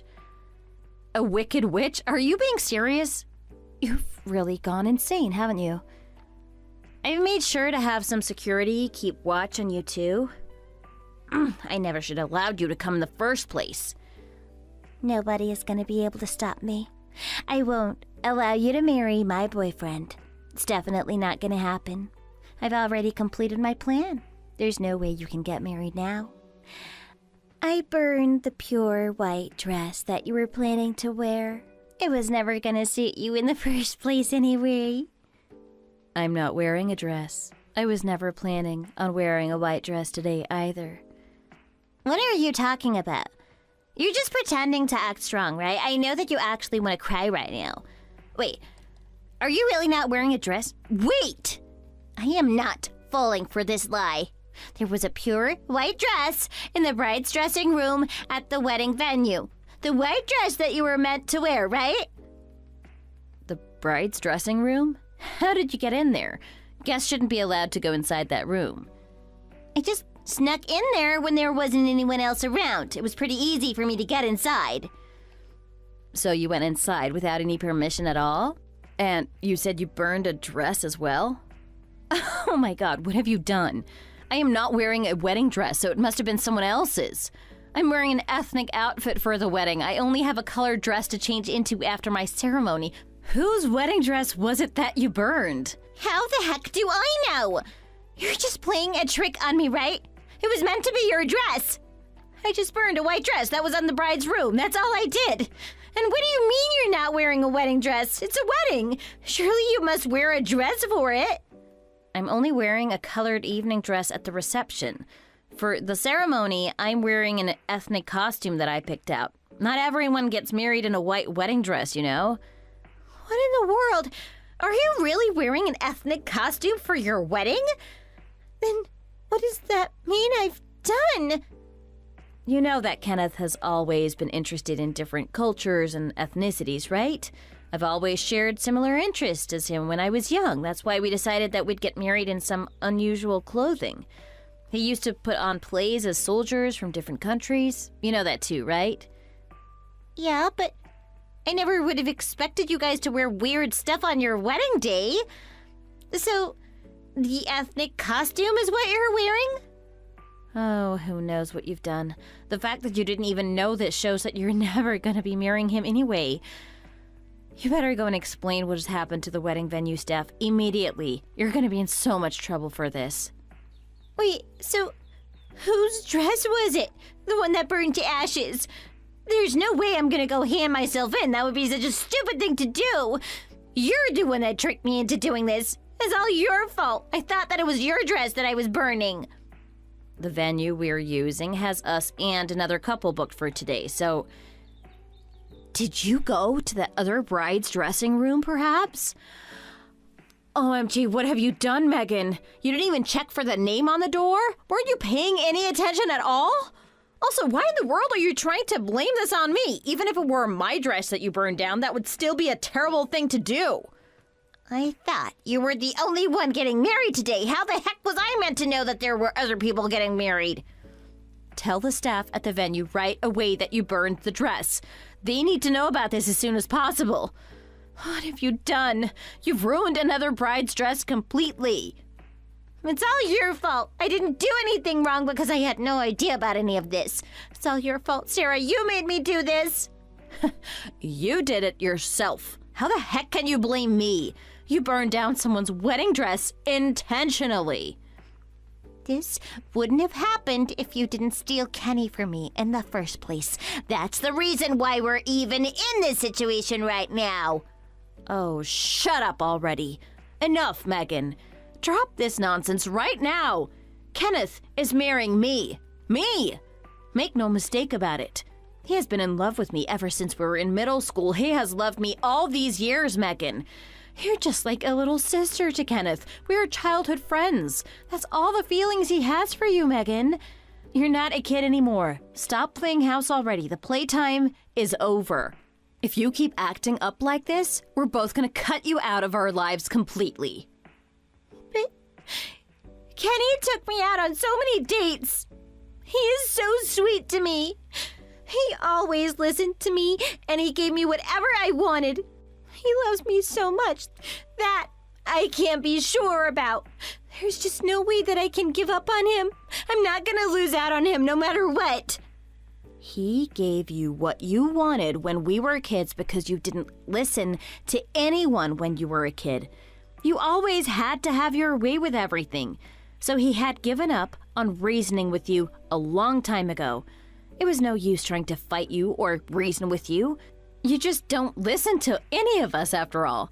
You don't know how many times I had to give up on my favorite toys because you never stopped crying till you got what you wanted. You demanded everything and you didn't take no for an answer. You just clung on to them and never let go. As far as those dates, you only invited yourself and took him around as you pleased. Kenneth had no choice but to go along with it. He really doesn't love you or have any romantic feelings toward you at all. Kenny is mine. He belongs to me. I've loved him since I was a tiny little girl, and he's loved me for just as long. Stop trying to take away what's mine. Has Kenneth ever told you that he loved you?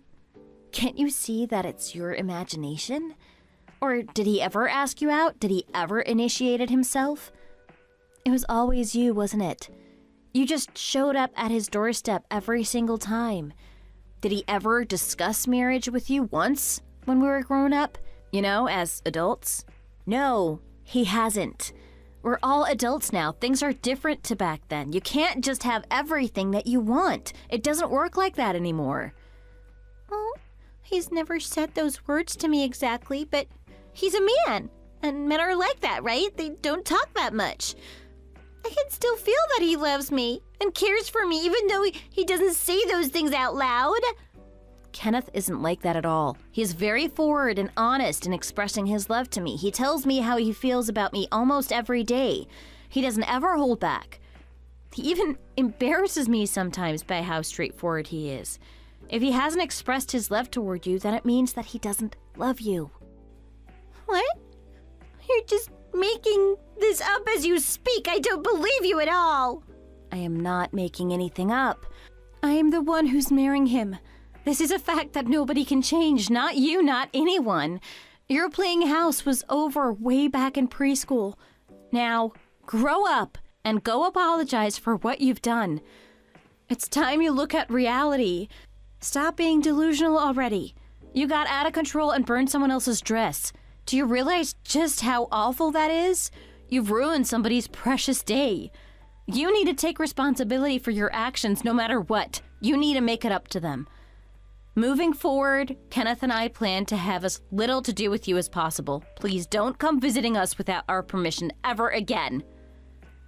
So now you guys are just gonna cut me out? This is so unfair. What did I ever do to deserve this kind of treatment? It's just not fair at all. Also, the other people aren't gonna find out about this.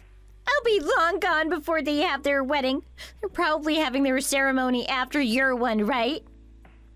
Actually, I think they have multiple wedding halls at this venue. I'm pretty sure they're going to be having their wedding at the same time as ours. The bride and groom should be arriving at the venue just around now.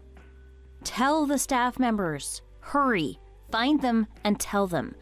The wedding dress is for her wedding ceremony if it's the white one, so it's the dress she needs to put on first. She would need it right away. Don't ever even think of running away from there. Tell them what you did. You need to take responsibility for what you've done. You're an adult now. Don't cause any more trouble to anyone else. You stay there and take care of it. Do you understand? If not, I'm going to have to report you to the wedding venue staff myself. Why does it have to end up like this? This was not my intention at all. I can't believe it. I better get out of here before people start finding out what happened. You better not tell anyone about this at all. Also, you better leave Kenny alone as well. He's mine!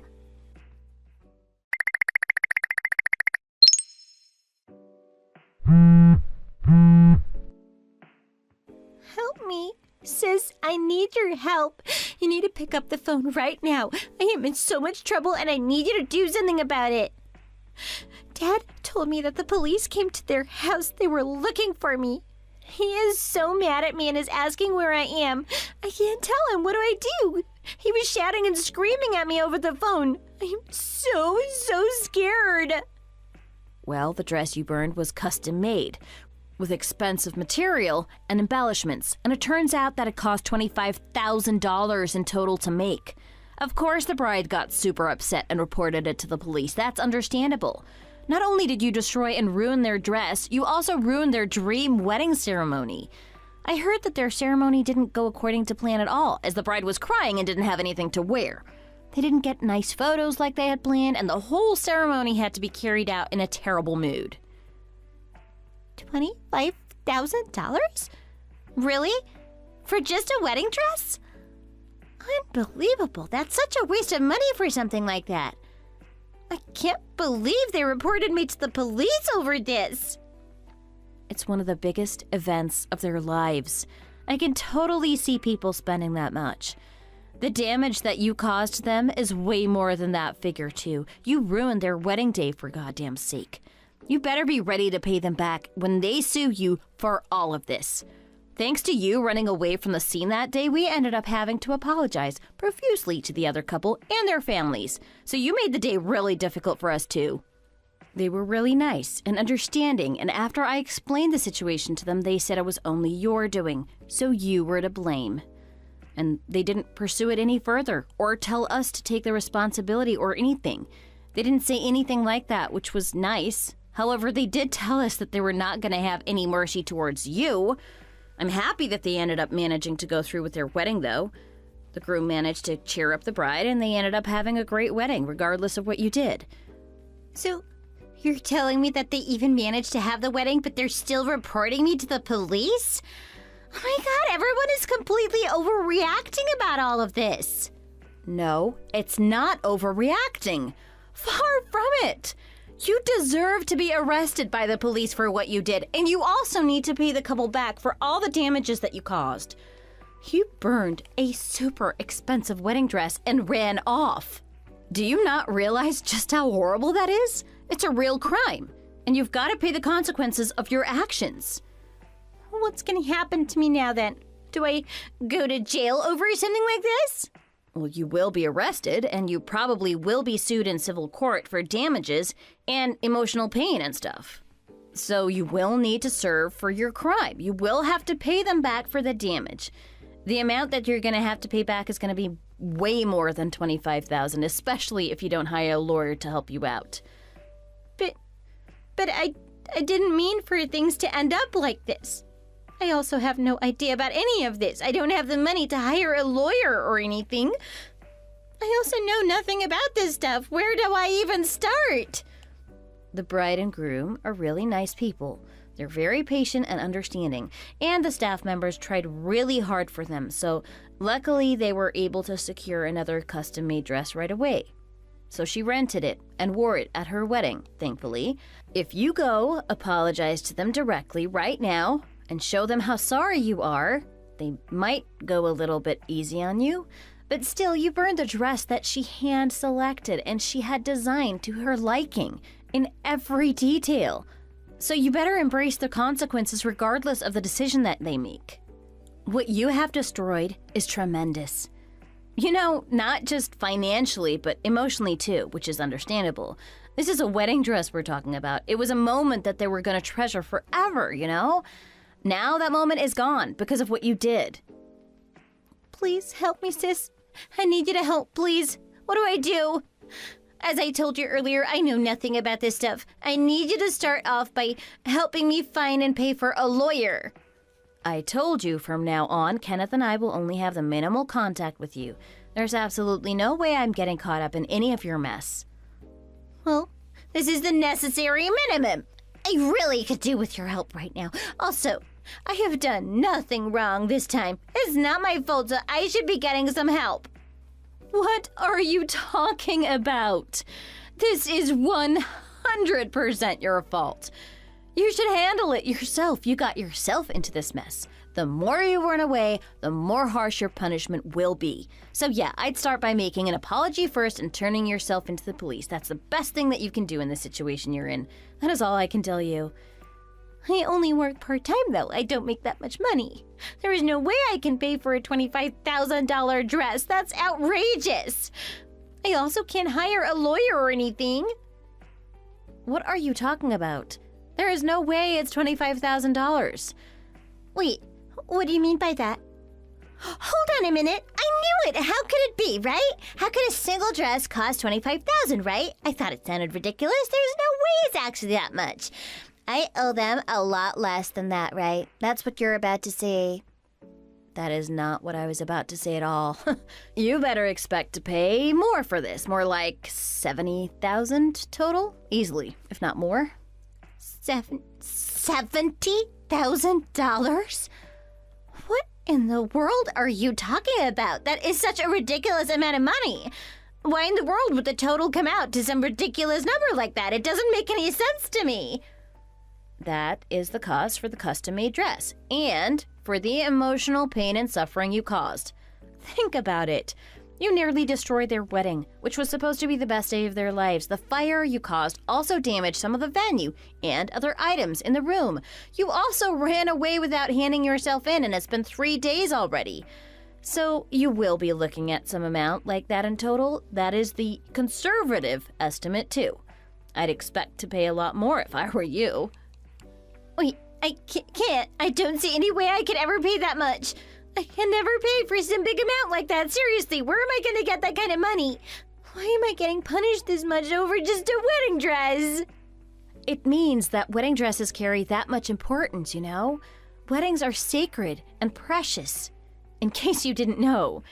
For God's sake, you're not a kid anymore. You are a grown woman, and you single-handedly managed to ruin someone else's wedding because of your delusions and selfishness. The least you can do is to be punished properly. You get what you deserve. None of this would have happened if you had just accepted the fact that Kenneth was never interested in you. Well, let me contact Kenny. He will surely want to help me out. He will help me for sure. I know it. He's gonna marry me instead of you, and he's gonna save me from this mess. He is my prince, and he's gonna pay for all of this. By the way, I have a message from Kenneth for you. He told me that he never wants to see or talk to you for the rest of his life. He was disgusted by your actions over the past few days. He said that he's blocking your number and that he's going to report you to the police if you ever try to approach him. That's what he said. He wanted me to relay the message to you. So, is that clear to you now? You're not allowed to contact or approach him anymore. If you do, you're going to get into even more trouble. You're lying. He would never cut me off like that. He loves me. He's my prince. And I really need him to come save me right now. Okay, I'm done talking to you. I've wasted enough time already. You need to excuse me, but I have to get ready for my honeymoon. We're leaving this weekend. I'm really busy, so you just give up, Megan, and go to the police and turn yourself in. This is my last piece of advice for you. And also, just in case you hadn't heard this yet, Mom and Dad won't help you either, Megan. They are appalled at what you did, as much as Kenneth and I are. And they said that they're going to kick you out of the house too. So you take responsibility for what you've done on your own. There's nobody that's going to be on your side anymore. Wait, are you saying that I will have to live on my own from now on? By myself? Without anyone helping me? I can't do that. Mom and Dad aren't really gonna kick me out, are they? You are a grown-up. You speak English. You can find a job. You can be on your own. No reason why you can't. You will make it somehow. Now grow up and start taking responsibility for your actions. You need to apologize and do the very best you can do to make it up to the bride and groom. Do you understand? Well, goodbye then. Take care of yourself, Megan. This is the last time we ever talk. Wait, sis, please, wait. Please help me. I need you to help me. I can't do this all by myself. I do regret burning the dress. I'll also say sorry for what I did, so please don't leave me all by myself. That's all I ask of you.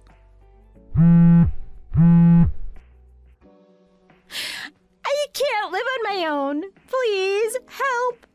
Someone just tell me what to do so that you'll forgive me, please.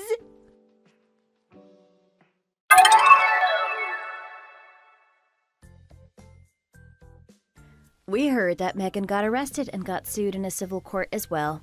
That was expected. However, what happened after that was beyond what any of us expected. Megan ended up owing close to $70,000 for what she had done. She had no way of repaying that money, so she started off by borrowing some money from a very sketchy group of people. Megan paid off all the money that she owed to the bride and the wedding venue. However, it all started to go downhill for her from there. The group of people that she had borrowed the money from were criminals, and they repeatedly approached her asking her to pay back the money with ridiculous interest rates. They threatened and shouted at her to give the money back, but she didn't have the money, so they decided to use her to help out with their crimes. She was used by the group as a disposable member.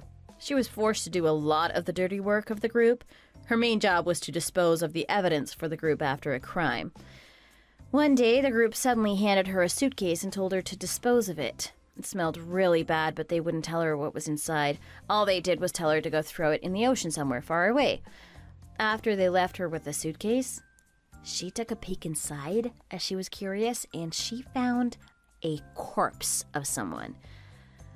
That was the moment when she finally snapped and she realized that she could no longer take this kind of life anymore. She immediately turned herself into the police and was arrested and questioned. She ended up being sentenced for 10 years in prison for assisting various crimes. I can't believe that she ruined her life completely. She really was a lot crazier than I thought. Oh my God, Robert. I don't think I can do this anymore. I don't want to go to work anymore. It's too much. I can't take it.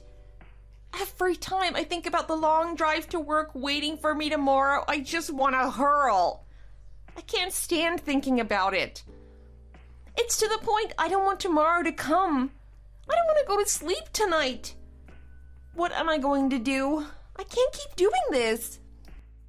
Hey, Anna, welcome back. I know you must have been working hard today.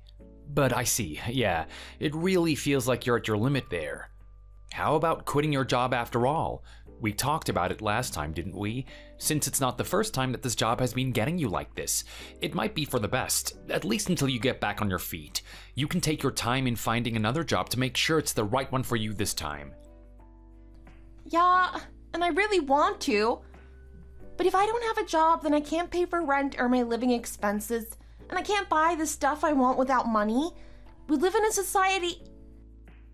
Yeah, about that. How about you come and live with me at my place? Really? Are you fine with that?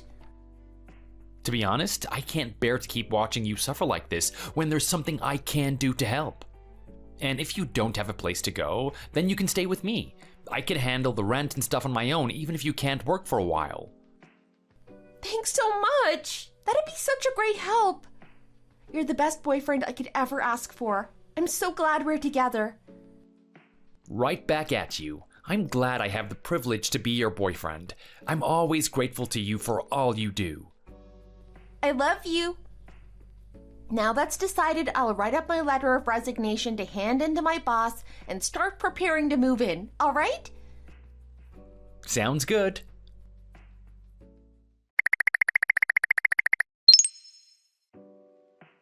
Guess what? I quit my job today. Huh? Wait, what? Already? That was fast. Yep. I'm probably not going to see any of them ever again, so I really let them have it. And I didn't hold back. I told them off for all of their power tripping and guilting me into doing the things they want, and I quit on the spot, just like that. Wow. By the way, I think my stuff should be arriving at your place really soon, just to let you know. Roger that. Oh man, I wonder if it's all gonna fit though. My apartment is a little cramped. Don't worry, I planned ahead. I downsized to only my most important items and sent the rest of my stuff to my parents. Whoa, you are 2 steps ahead of me, as expected of you. You really work fast. You did all of this in one day? A large part of it is thanks to my friend. She helped me out a bunch. I wouldn't have been able to do it without her. She's a keeper for sure. Good friends like that are hard to come by. She's 1 in a million. Anyway, I know you're still out, but I'm gonna head on home first. All right. I'll be waiting for you with dinner ready on the table. Look forward to it.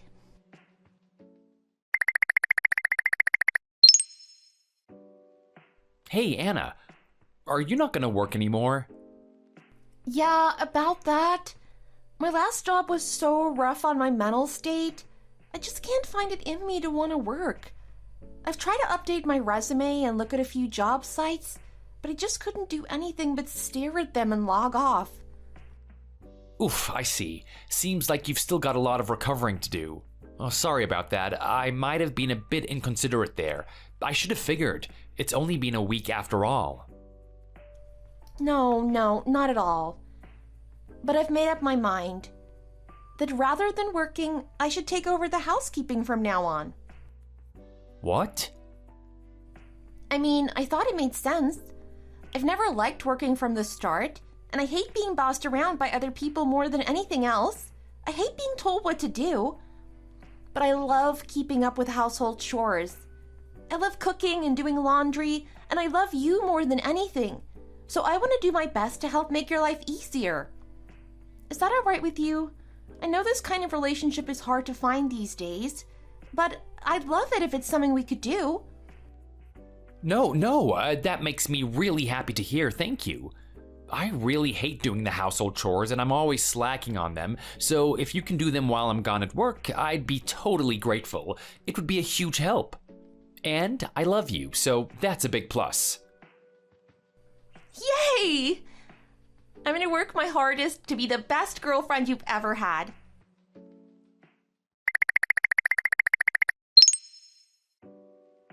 Hey, Anna, do you have a second? I think we need to talk. What is it? You can tell me anything and I'll hear you out. Have you been using my credit card?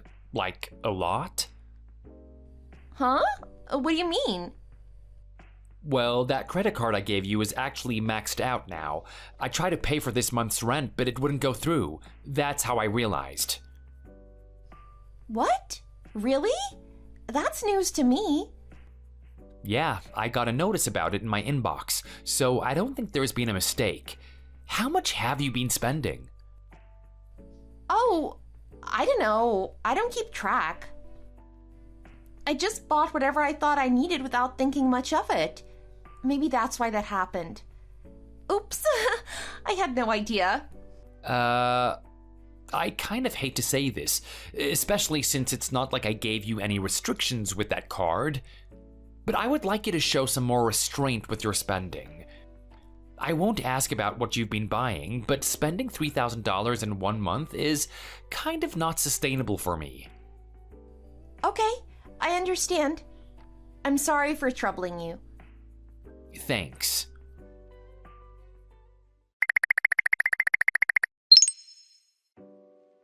Man, you might have been right about her, Tom.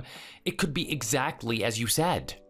Huh? What's up? You seem kinda serious. I might have spoiled Anna way too much. Oh boy, you guys got issues already? That was fast. You've only been living together for a month. What happened? Well, she quit her job right before she moved in with me and decided that she wouldn't be working anymore. Because of that, we agreed to let her be in charge of the household chores, and so naturally, I gave her my card so she could do the stuff she needed to do. I trusted her with it. Are we talking debit or credit? Credit. And before I knew it, she'd already spent $3,000. She maxed out my card, and I only found out through a notice sent to me through my email, letting me know that my payment for this month's rent couldn't go through. Seriously? Because of that, I had to transfer the funds through my bank directly to my landlord. What on earth was she spending $3,000 on in 1 month? Like, how does anyone do that? That is insane. I have no idea. I want to believe she was spending it on important things, but I know that probably hasn't been the case. She's probably been spending the money on clothes and stuff, unfortunately. Either way, I didn't ask, so I can't know for sure.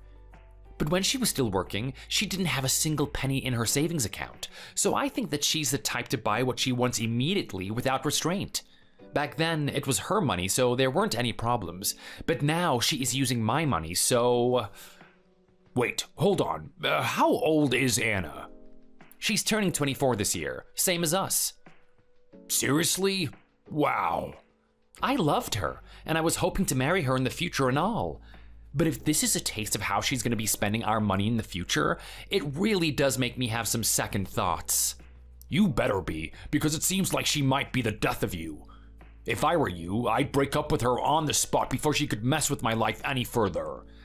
Yeah, I guess that is a pretty normal response. Most people probably would. I guess that means I'm not like most people then. Is she at least doing the household chores? That might be her one saving grace. Nope. I mean, she did it for the first week of her living here, but she's basically stopped altogether. Huh? She's been taking it for granted that I'm willing to do some chores around the house too, and now I think I'm doing most of it. Then, if she's not doing the stuff you agreed she should be doing, then what is she doing instead? Let's see, probably watching Netflix and stuff like that. She's been super into K-dramas recently, and she's been binging them nonstop. I often catch her late at night watching them. I've wanted to watch some stuff of my own, like the WBC, but she's basically taken over the TV completely. It's more or less hers now. Yikes. I know. I don't know what is wrong with me. I don't know what's wrong with you either. I've been hearing a lot about her from you, and based on that alone, she sounds like she's major bad news. Why have you even been dating her?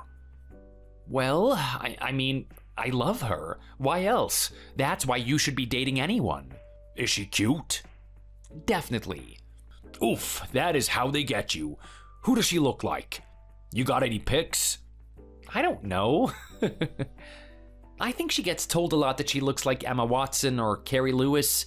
I guess I can't see the resemblance. Oh man, that probably means she's a real beauty. Where did you find her?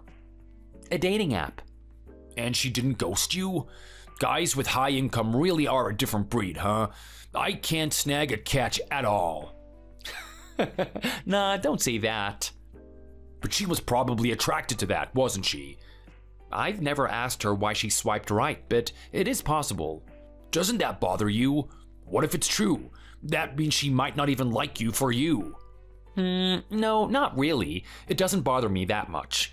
I can't really be mad if her reason is a little shallow. I mean, I began dating her because she had a pretty face.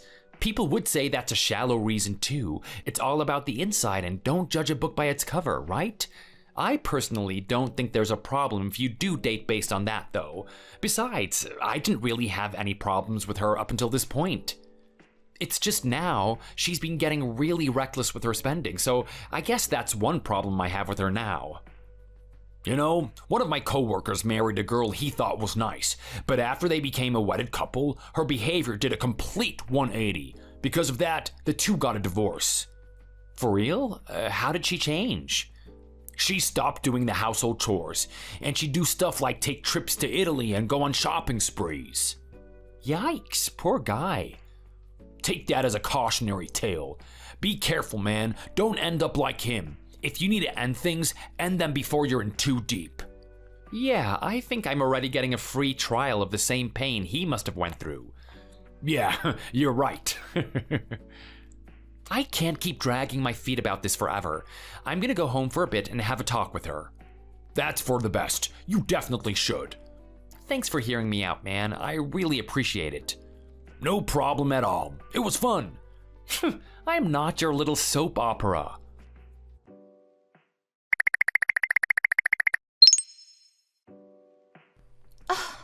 I can't accept this after all. Listen, I'm not a slave. Got it? I'm my own person and I have my own needs. Huh? What's wrong? I mean, sure, I might have gone a little too far with my spending. I'll admit as much. But that doesn't mean you should get to coop me up in this house. I think it's wrong. Come on, let me blow off some steam at least a little. I told you yesterday too, but spending $3,000 just to blow off a little steam is overdoing it. Still, I think you shouldn't have revoked my credit card. It's not right. I've just restricted it because you were spending too much. And it's not like I'm not letting you have any money. I'm giving you an allowance, so you shouldn't have any problems with that. $500 is not enough. What can you even do with that? You're practically giving me pennies. Well, you never know. Try and get by with that for now. I'm supposed to buy food with this money too, right? That means I'll hardly have any left to spend for myself. Look, you make like $60,000 a year. Don't be so stingy. You can afford to give me way more than this. If it really isn't enough, I'll give you more money. It's just for now. I want to see how giving you $500 is going to work out. I really didn't want to have to do this. I wanted to trust you, but after you went off and spent $3,000 in a month, I can't for now. If you were poor, I'd understand your issue. It wouldn't be fair of me to be trying to suck you dry when you don't have the money. But you do have the money, so what's the problem? It's so weird that you can sleep with yourself at night knowing you're making me live an impoverished lifestyle on a measly allowance while you get to live it up doing whatever you want. I mean, you're going to drinking parties at your company and going out to fancy high-end restaurants and having lavish dinners. I'd hardly consider the food I get lavish. But it is. You've been getting a little fat around the stomach recently. That means whatever you've been eating must be super good. What's that got to do with anything? It has everything to do with it. I'm doing everything I can to stay youthful and pretty for you. And yet you've been eating whatever you want and not letting me have anything in return for the hard work I've been doing. You don't even appreciate me. God, I'm so disappointed. You've really let me down. I didn't know this was the kind of man you were. If you're gonna treat me like this, then I'll break up with you. Don't test me. Why the hell would you do that? Why wouldn't I? You should break up with anyone who refuses to treat you right. And if I keep living like this, I'll be a slave to you more than your girlfriend. If you don't want to break up, then let me have your credit card just like you did before. Then please do the household chores at the very least. Excuse me? If you do the laundry, cook, and clean the house, I'll reconsider revoking my credit card. So you're gonna try and exert control over me again, like a slave. Who do you think you are? A prince? Who put you on your high horse? Anyway, I won't be doing any of that. We can't get everything we want in life. I'm letting you have the privilege of dating me, so treat me like the princess I am a little more. Is that so wrong?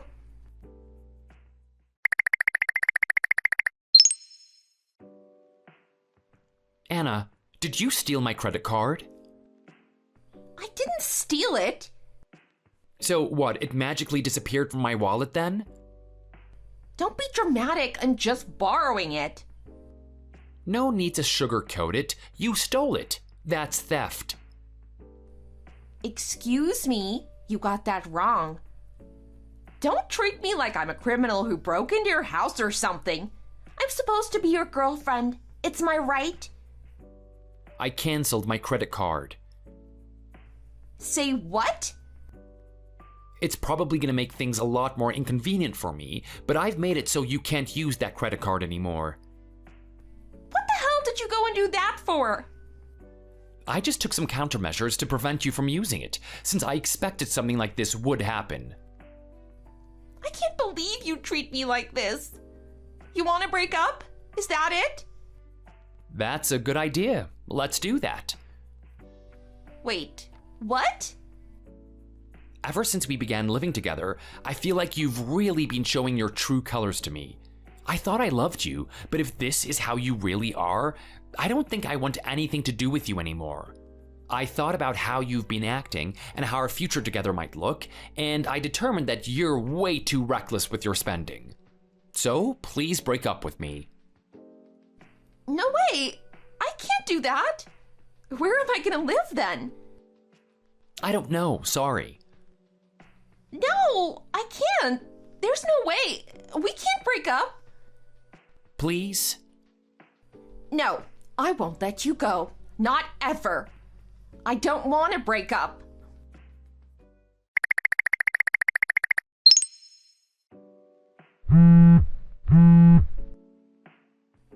What do you think you're doing?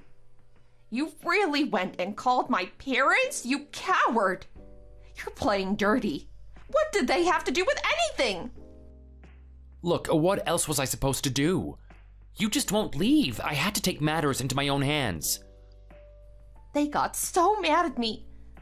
They yelled at me about how I used your credit card, and even over things that aren't 100% true. All I did was tell them the cold, hard truth.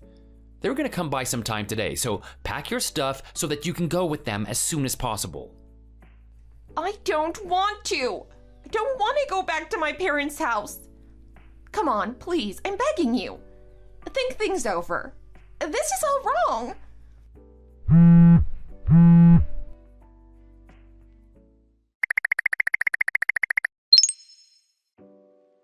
Oh my god, dude, you're a total lifesaver. I don't know what I would have done without you.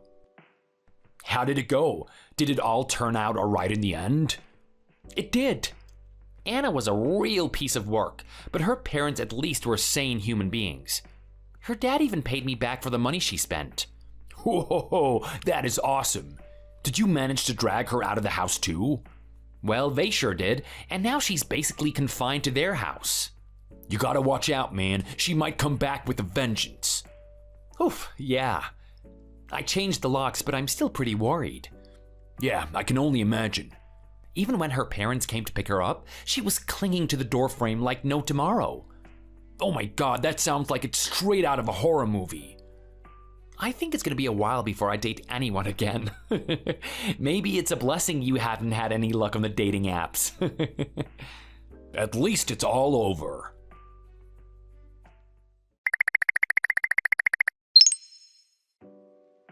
I'm pregnant. And of course it's yours. We never got married back when we were still together, but now we're about to have a child. As a proper adult, you need to take responsibility. Congrats on your pregnancy. Thank you. So you're gonna be taking responsibility? Before that, let me confirm something. What? Oh, let me guess. You want to know the gender? It's way too early to tell, but I'm hoping for a girl, personally. No, it's not that. How far along are you? Well, I'm not sure, but at least 1 month has definitely passed. It's my first pregnancy, so there's a lot I'm still nervous about. So I want us to get back together. I need your support. Great. Glad that's decided. I'll come over today. That's weird, but we broke up 3 months ago and we haven't seen each other even once. So how exactly are you gonna try to convince me that it's mine? Because it doesn't make any sense. What are you talking about? We met plenty of times. And we were totally lovey-dovey too. No, we haven't. Are you trying to rewrite my memory or something? No, I'm not. I'm just telling you the truth, so stop playing dumb. I mean, I've been overseas for the past 3 months for a business trip, so there's no way we could have met up even once. Huh? No matter how much we were supposedly lovey-dovey with each other, it's kind of impossible for me to have gotten you pregnant when I've been across the ocean from you this entire time. Don't lie to me. We have seen each other. You can contact my company if you don't believe me, because I'm on a business trip and I have been for the past 3 months. If you're gonna lie to me, at least put more effort into it. I love you. Please do things over with me. Of course I won't. Besides, your pregnancy is probably a lie too. No, that part is real. Excuse me? I was in such a huge shock after we broke up that I started fooling around with a bunch of other guys. I'm sure the actual father is somewhere among them, but I can't get in contact with any of them. But then I realized that you're the one for me. You're who I actually love more than anyone else. We've had our rough spots, and there's a lot I need to apologize for. I've really wronged you, and I admit that. But we're gonna become a married couple, so let's be forgiving of each other. If you're gonna be this persistent, I won't hesitate to get a lawyer involved. Please don't say that. My child needs a father. Please, I need you to fill that role. Bye-bye, hope we never meet again. I love you. I hate you.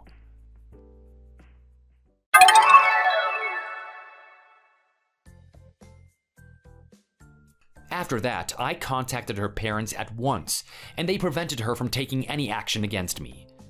It seems that it's true that she had some kind of mental break after we broke up. And to fill the void in her heart that I left, she picked up that dating app again and started fooling around with tons of men.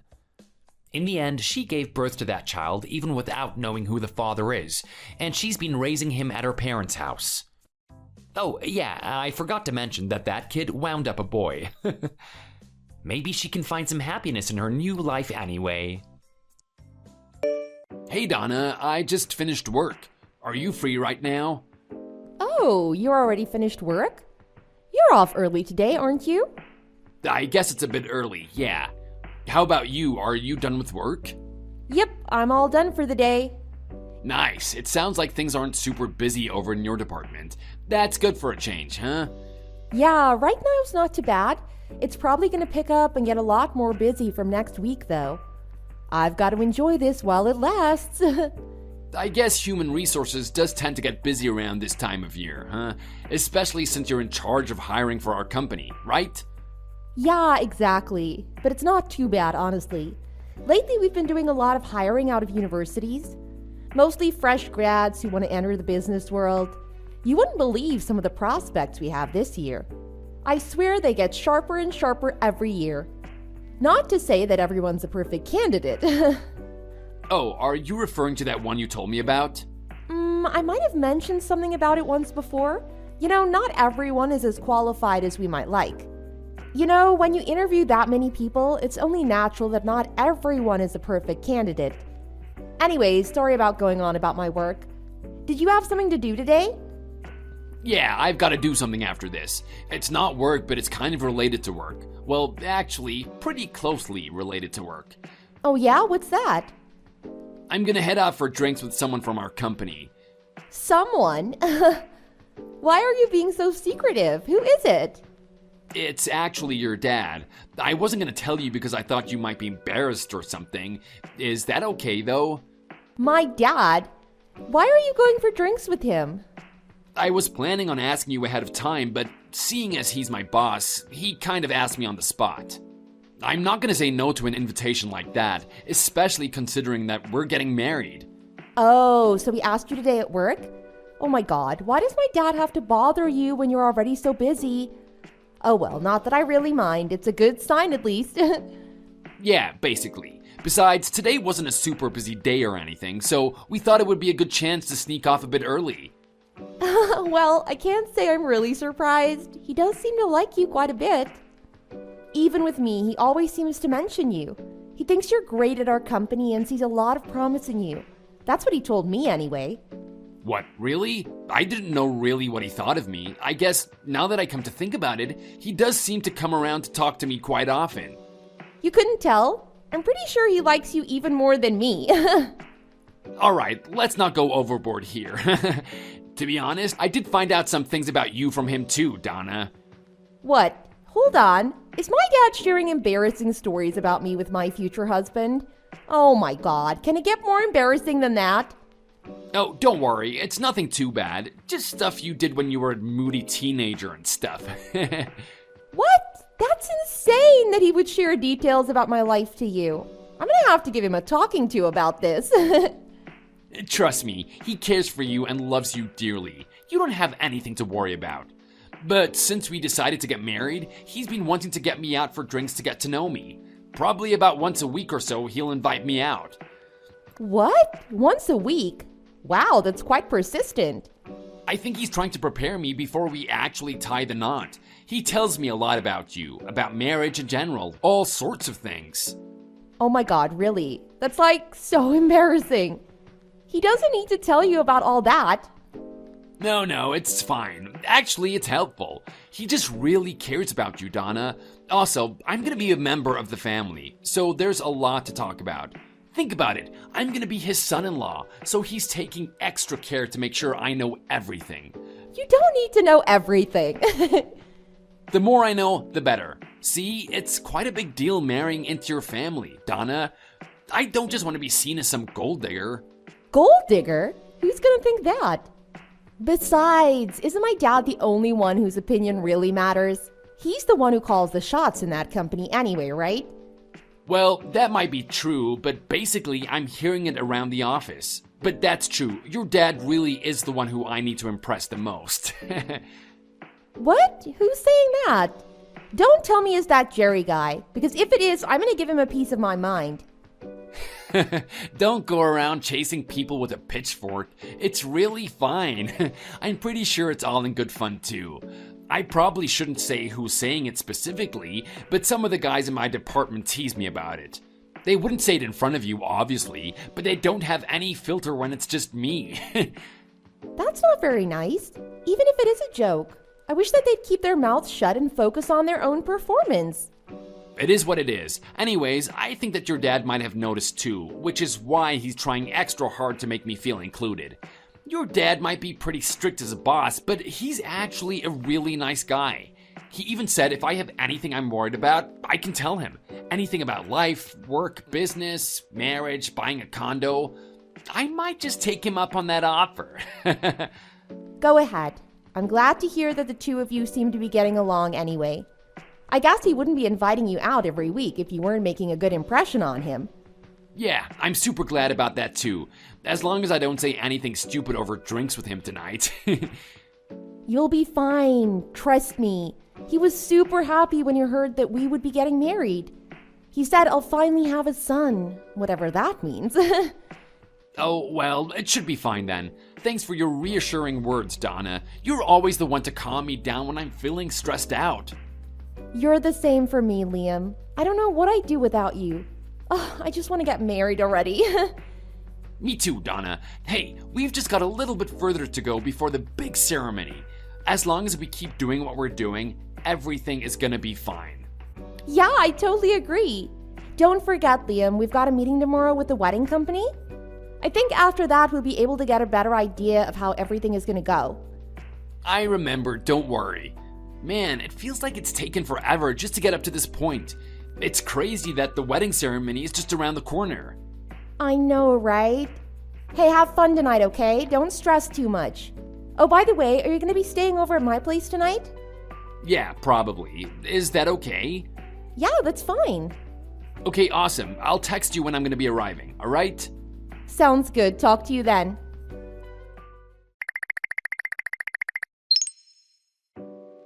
Hey, Liam, are you there? Yep, I'm here. What's up? Oh, I had something kind of urgent come up and I wanted to talk to you about it. Urgent? Oh yeah? What is it? I got a message from Belle Davis. She's saying that there was some issue with a condo you were looking at. She said she wanted to talk to you about something. Do you know anything about that? Mrs. Davis? Why would she contact you? Apparently she tried to contact you a few times but wasn't able to get through to you. She said you booked an appointment at NT Real Estate for tomorrow. Is that true? I guess Mrs. Davis just thought I was coming along with you too and decided to contact me. Oh, well, I was meaning to talk to you about that. So, you were planning to go and look at condos by yourself? You know that we're both going to be the ones living in it, right? It would be a bit strange if you just chose one that you wanted. No, it's nothing like that, Donna. It might sound kind of dumb, but I was trying to give you a nice surprise. Huh? A surprise? See, remember I said how we could order the furniture that we wanted in advance? Well, I arranged to get a catalog so that we could go through it and choose the pieces we like. I was gonna go through it with you tomorrow too. I probably should have told Mrs. Davis what we were thinking of doing. Sorry about that. Oh, is that what it was about? In that case, I'm sorry I reacted to that. I wasn't sure what was going on. No worries, it's probably better in the long run if we do all these things together anyhow. Alright, well then why don't we change the appointment so that we can both go? Yeah, that's fine. Okay, great. I'll call Mrs. Davis to apologize too. She must have been super confused with the miscommunication. I'll be sure to tell her about the new appointment plan too. Perfect. Thanks, Liam. It's gonna be fun to see what kind of furniture they have. Woohoo! Talk to you soon. Thanks, Donna. Talk soon.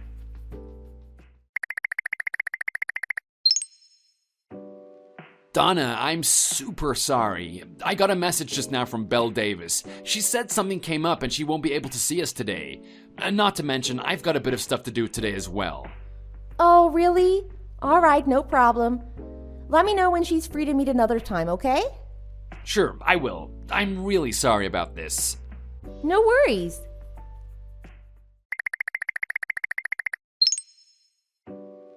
Daisy, I'm just about there. Huh? Liam, is someone using your phone? Did you oversleep again? Remember? Today was the day we're gonna go and tour the new condo. What? This is the first I've heard of this. And what do you mean by Daisy? What? I told you yesterday. I said we're going to our new love nest. Love nest? When did you say that? I said it yesterday. Don't tell me that you don't remember. Come on. It's fine. This is important, Days. You've got to come, okay? Liam, you're acting like really weird. Love nest? Oh, now I think I remember. Oh yeah, you might have said something like that. Gosh, you really are forgetful, aren't you? Anyways, things are happening fast. The wedding is only in a couple of weeks. Oh yeah, that's right. It feels like it's been a while since we met, doesn't it? God, I'm so looking forward to seeing you, Daisy. Again, what's this about Daisy? Are you okay? Oh, I'm totally fine. It's you who I'm worried about. Huh? Anyway, we don't have much time. We gotta get going to see this new place. Are you ready? Yeah, I'm ready. Forget about that, I'm fine. Sorry? Alright, if you say so. Anyways, if you don't come today, we're gonna run into trouble after this wedding. You know that, right? What do you mean by trouble? Well, we gotta find a place to live before April. We need a love nest to start living in when we get married. We gotta find the perfect place for me and you, Daisy. Huh? What do you mean by tough? Can you please explain this to me? Think about it. If I move in after marriage, it's gonna get messy real quick. Finding a place with you beforehand would give us an easy way out. Then, when the divorce goes through, I'll have a place to start my life with you. You understand at least that much, don't you? Oh, I guess that is true. You get it? I gotta say, Daisy, you really are out of it, aren't you? I'll forgive you, but just because you're cute, okay? Huh? All right, Liam, whatever you say. Anyway, weren't you the one to suggest moving to the place more out of the way? That way we'd have a place to go after the divorce goes through. It'll be a clean getaway. Oh, of course. Yeah, I remember now. So, as long as you can pull off the divorce with no one catching on, it'll be all in the clear, is that right? Exactly. First priority is getting out of the marriage, but not before I lock down that high position in the company. Not a bad plan if I say so myself. So, what kind of high position are you aiming for? Manager, some kind of supervisor? President. See, once I get married, I'll be able to get in good with the president and take his job. The company will fall right into my hands. Oh, so that's the whole plan. Wow, that sounds exciting. Yeah, right now you've got to be patient, but just know that you're the one I'm doing this for, Daisy. After all is said and done, you and I are going to be together. That's what I'm doing all of this for. Liam, thank you so much. Thanks for telling me everything. I'm just gonna message my dad now. Huh? Your dad? Oh my god, is this Donna? Donna, I was just joking about all of that. Come on, Donna, you know I wasn't serious about all of that, right? You know I've always been a joker at heart. It was all a stupid joke. I can explain. Please, just answer me.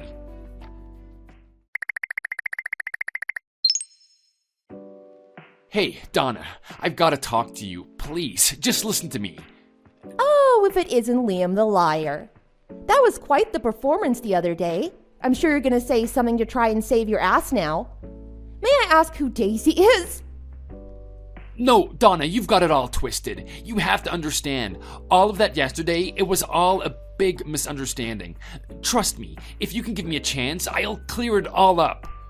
Oh, it was just a big misunderstanding, huh? What part of it was a misunderstanding? Well, not really a misunderstanding, more like a practical joke, I guess. Yeah, it was totally a joke. It was all a joke, huh?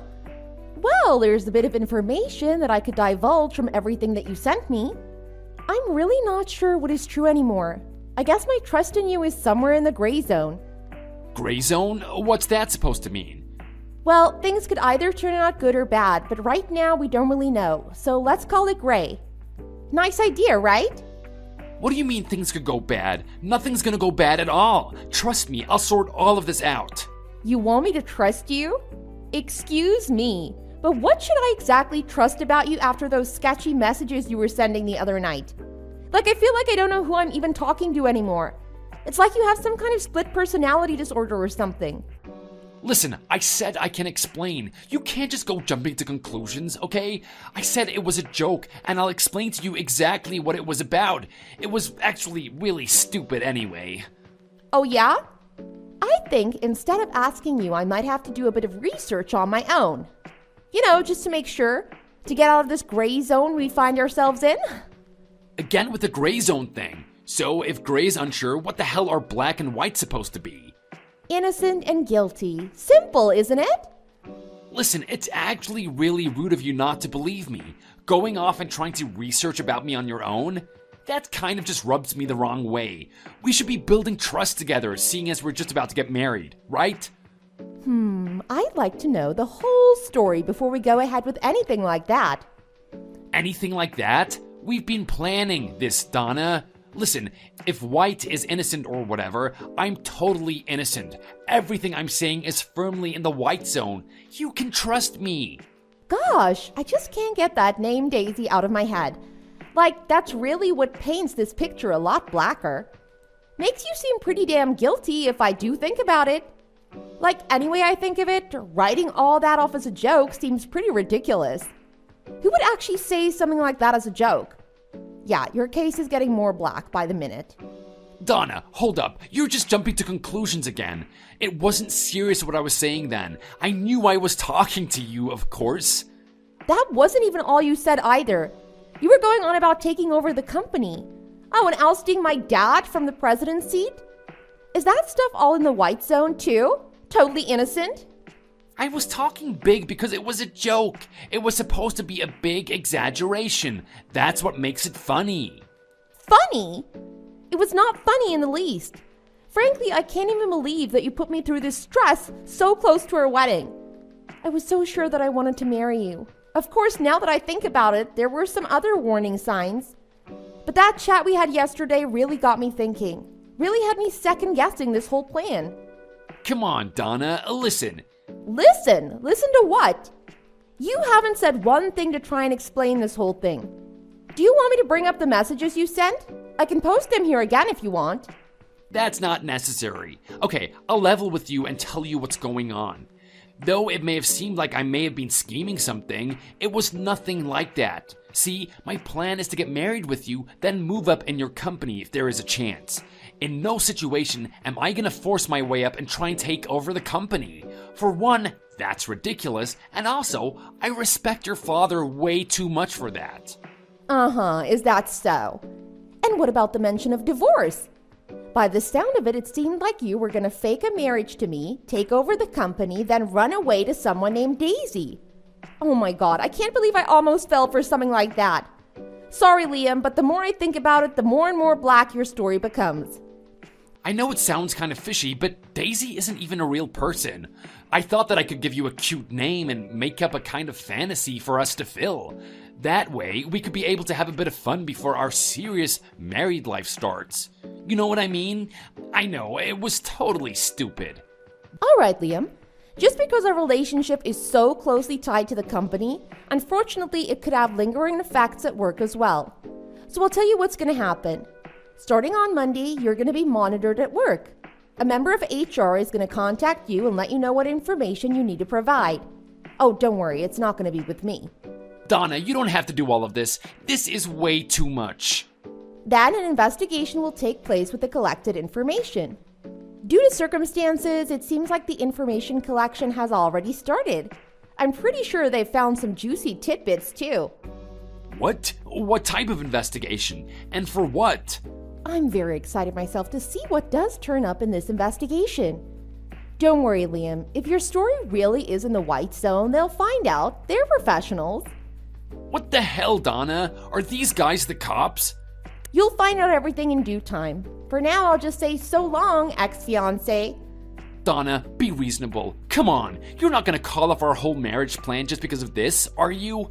That's really crazy. You don't even realize. I'm very serious, Liam. Then what am I gonna tell my parents? And your father? Does he already know? Oh, I'm pretty sure they know what's going on. Your parents are in the loop too, so don't worry. You told my parents? Honestly, Donna, that's nuts. I'm serious. This is getting out of hand. Well, I better go for now, Liam. Enjoy your Sunday. Good luck on Monday.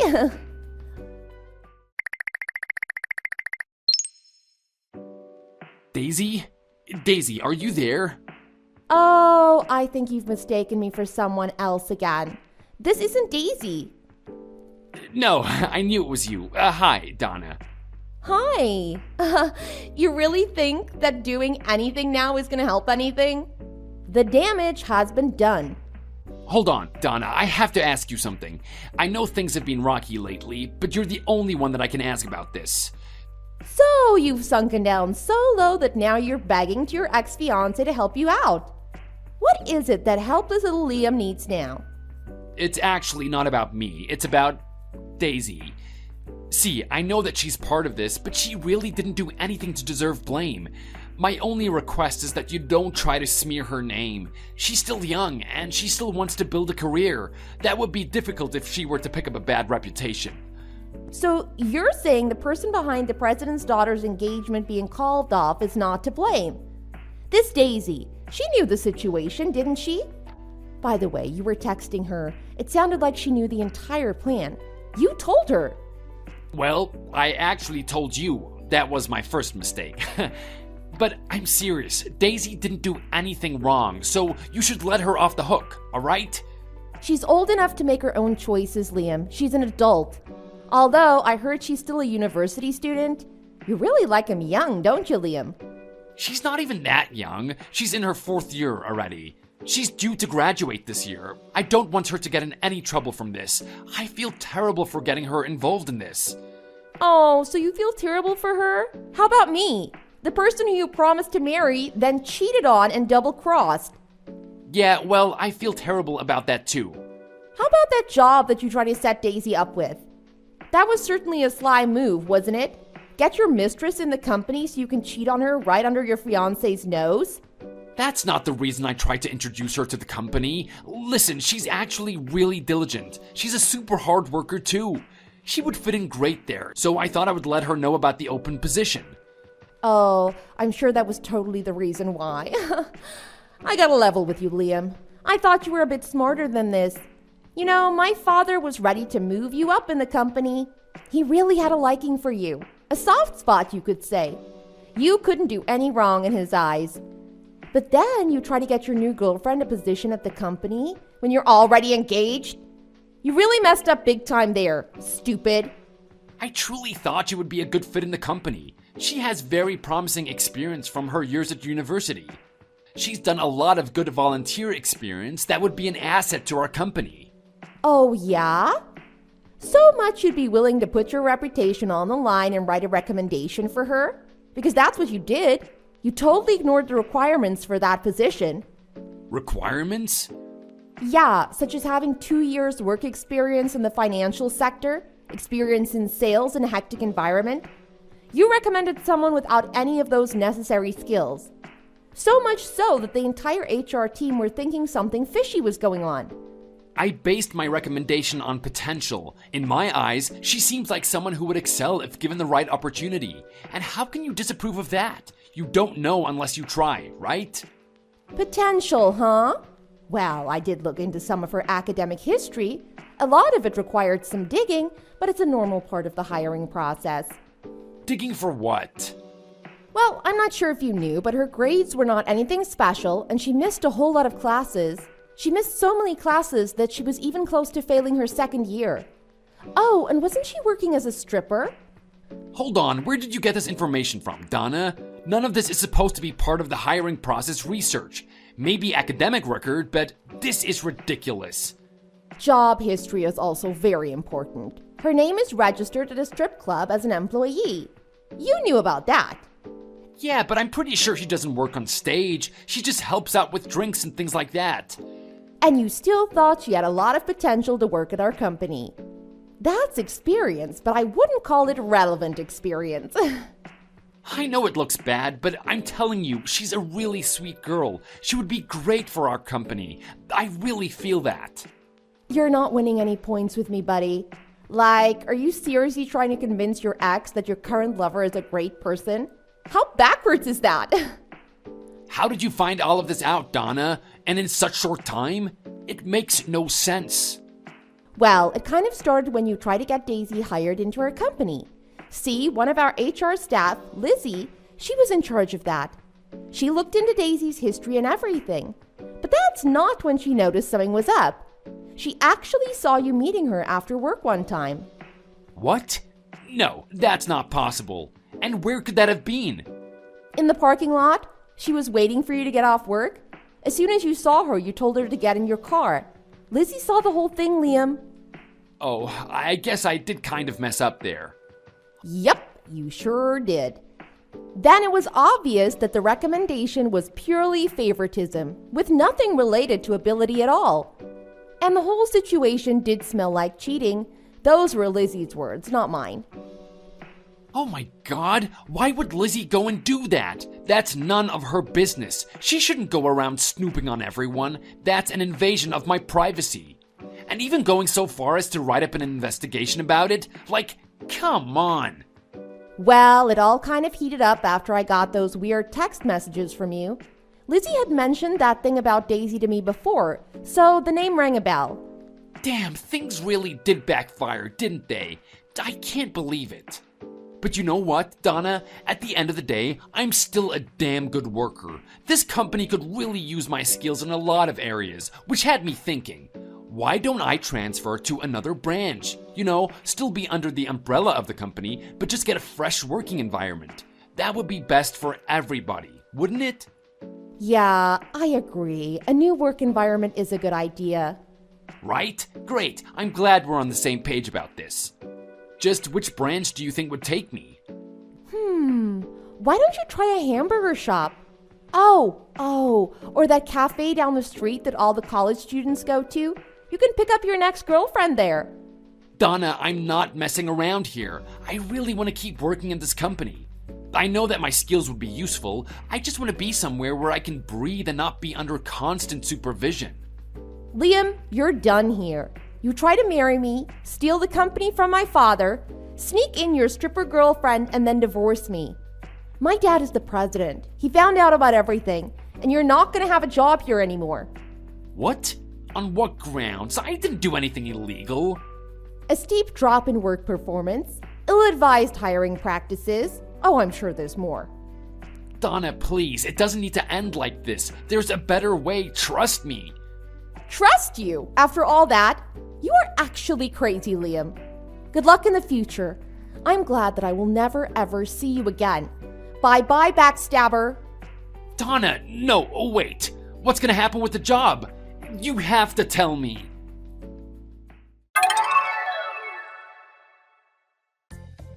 Following those events, Lizzie was given a promotion at the company and was able to take over a lot of the work that Liam had been doing. Thankfully for the company, Lizzie's presence meant that Liam was not missed at all, and Donna's father was pleased with the new direction things were taking. After the engagement between Liam and myself fell through, it was clear that I needed a fresh start. Despite my father's pushing to find a new marriage partner, I decided to take some me time and focus on work. After the wedding plans fell through, my father and I arranged a meeting with a lawyer to discuss legal action that could be taken against Liam. With that lawyer's advice, we were able to put together a lawsuit and demanded that Liam cover all of the costs related to the wedding that the two were planning. It turned out to be a lot more than I thought. I'm not sure what Liam is doing now, as I've blocked him on all my social media. And as long as his check keeps coming in every month, there's no reason I need to contact him. That's one idiot my life is better off without.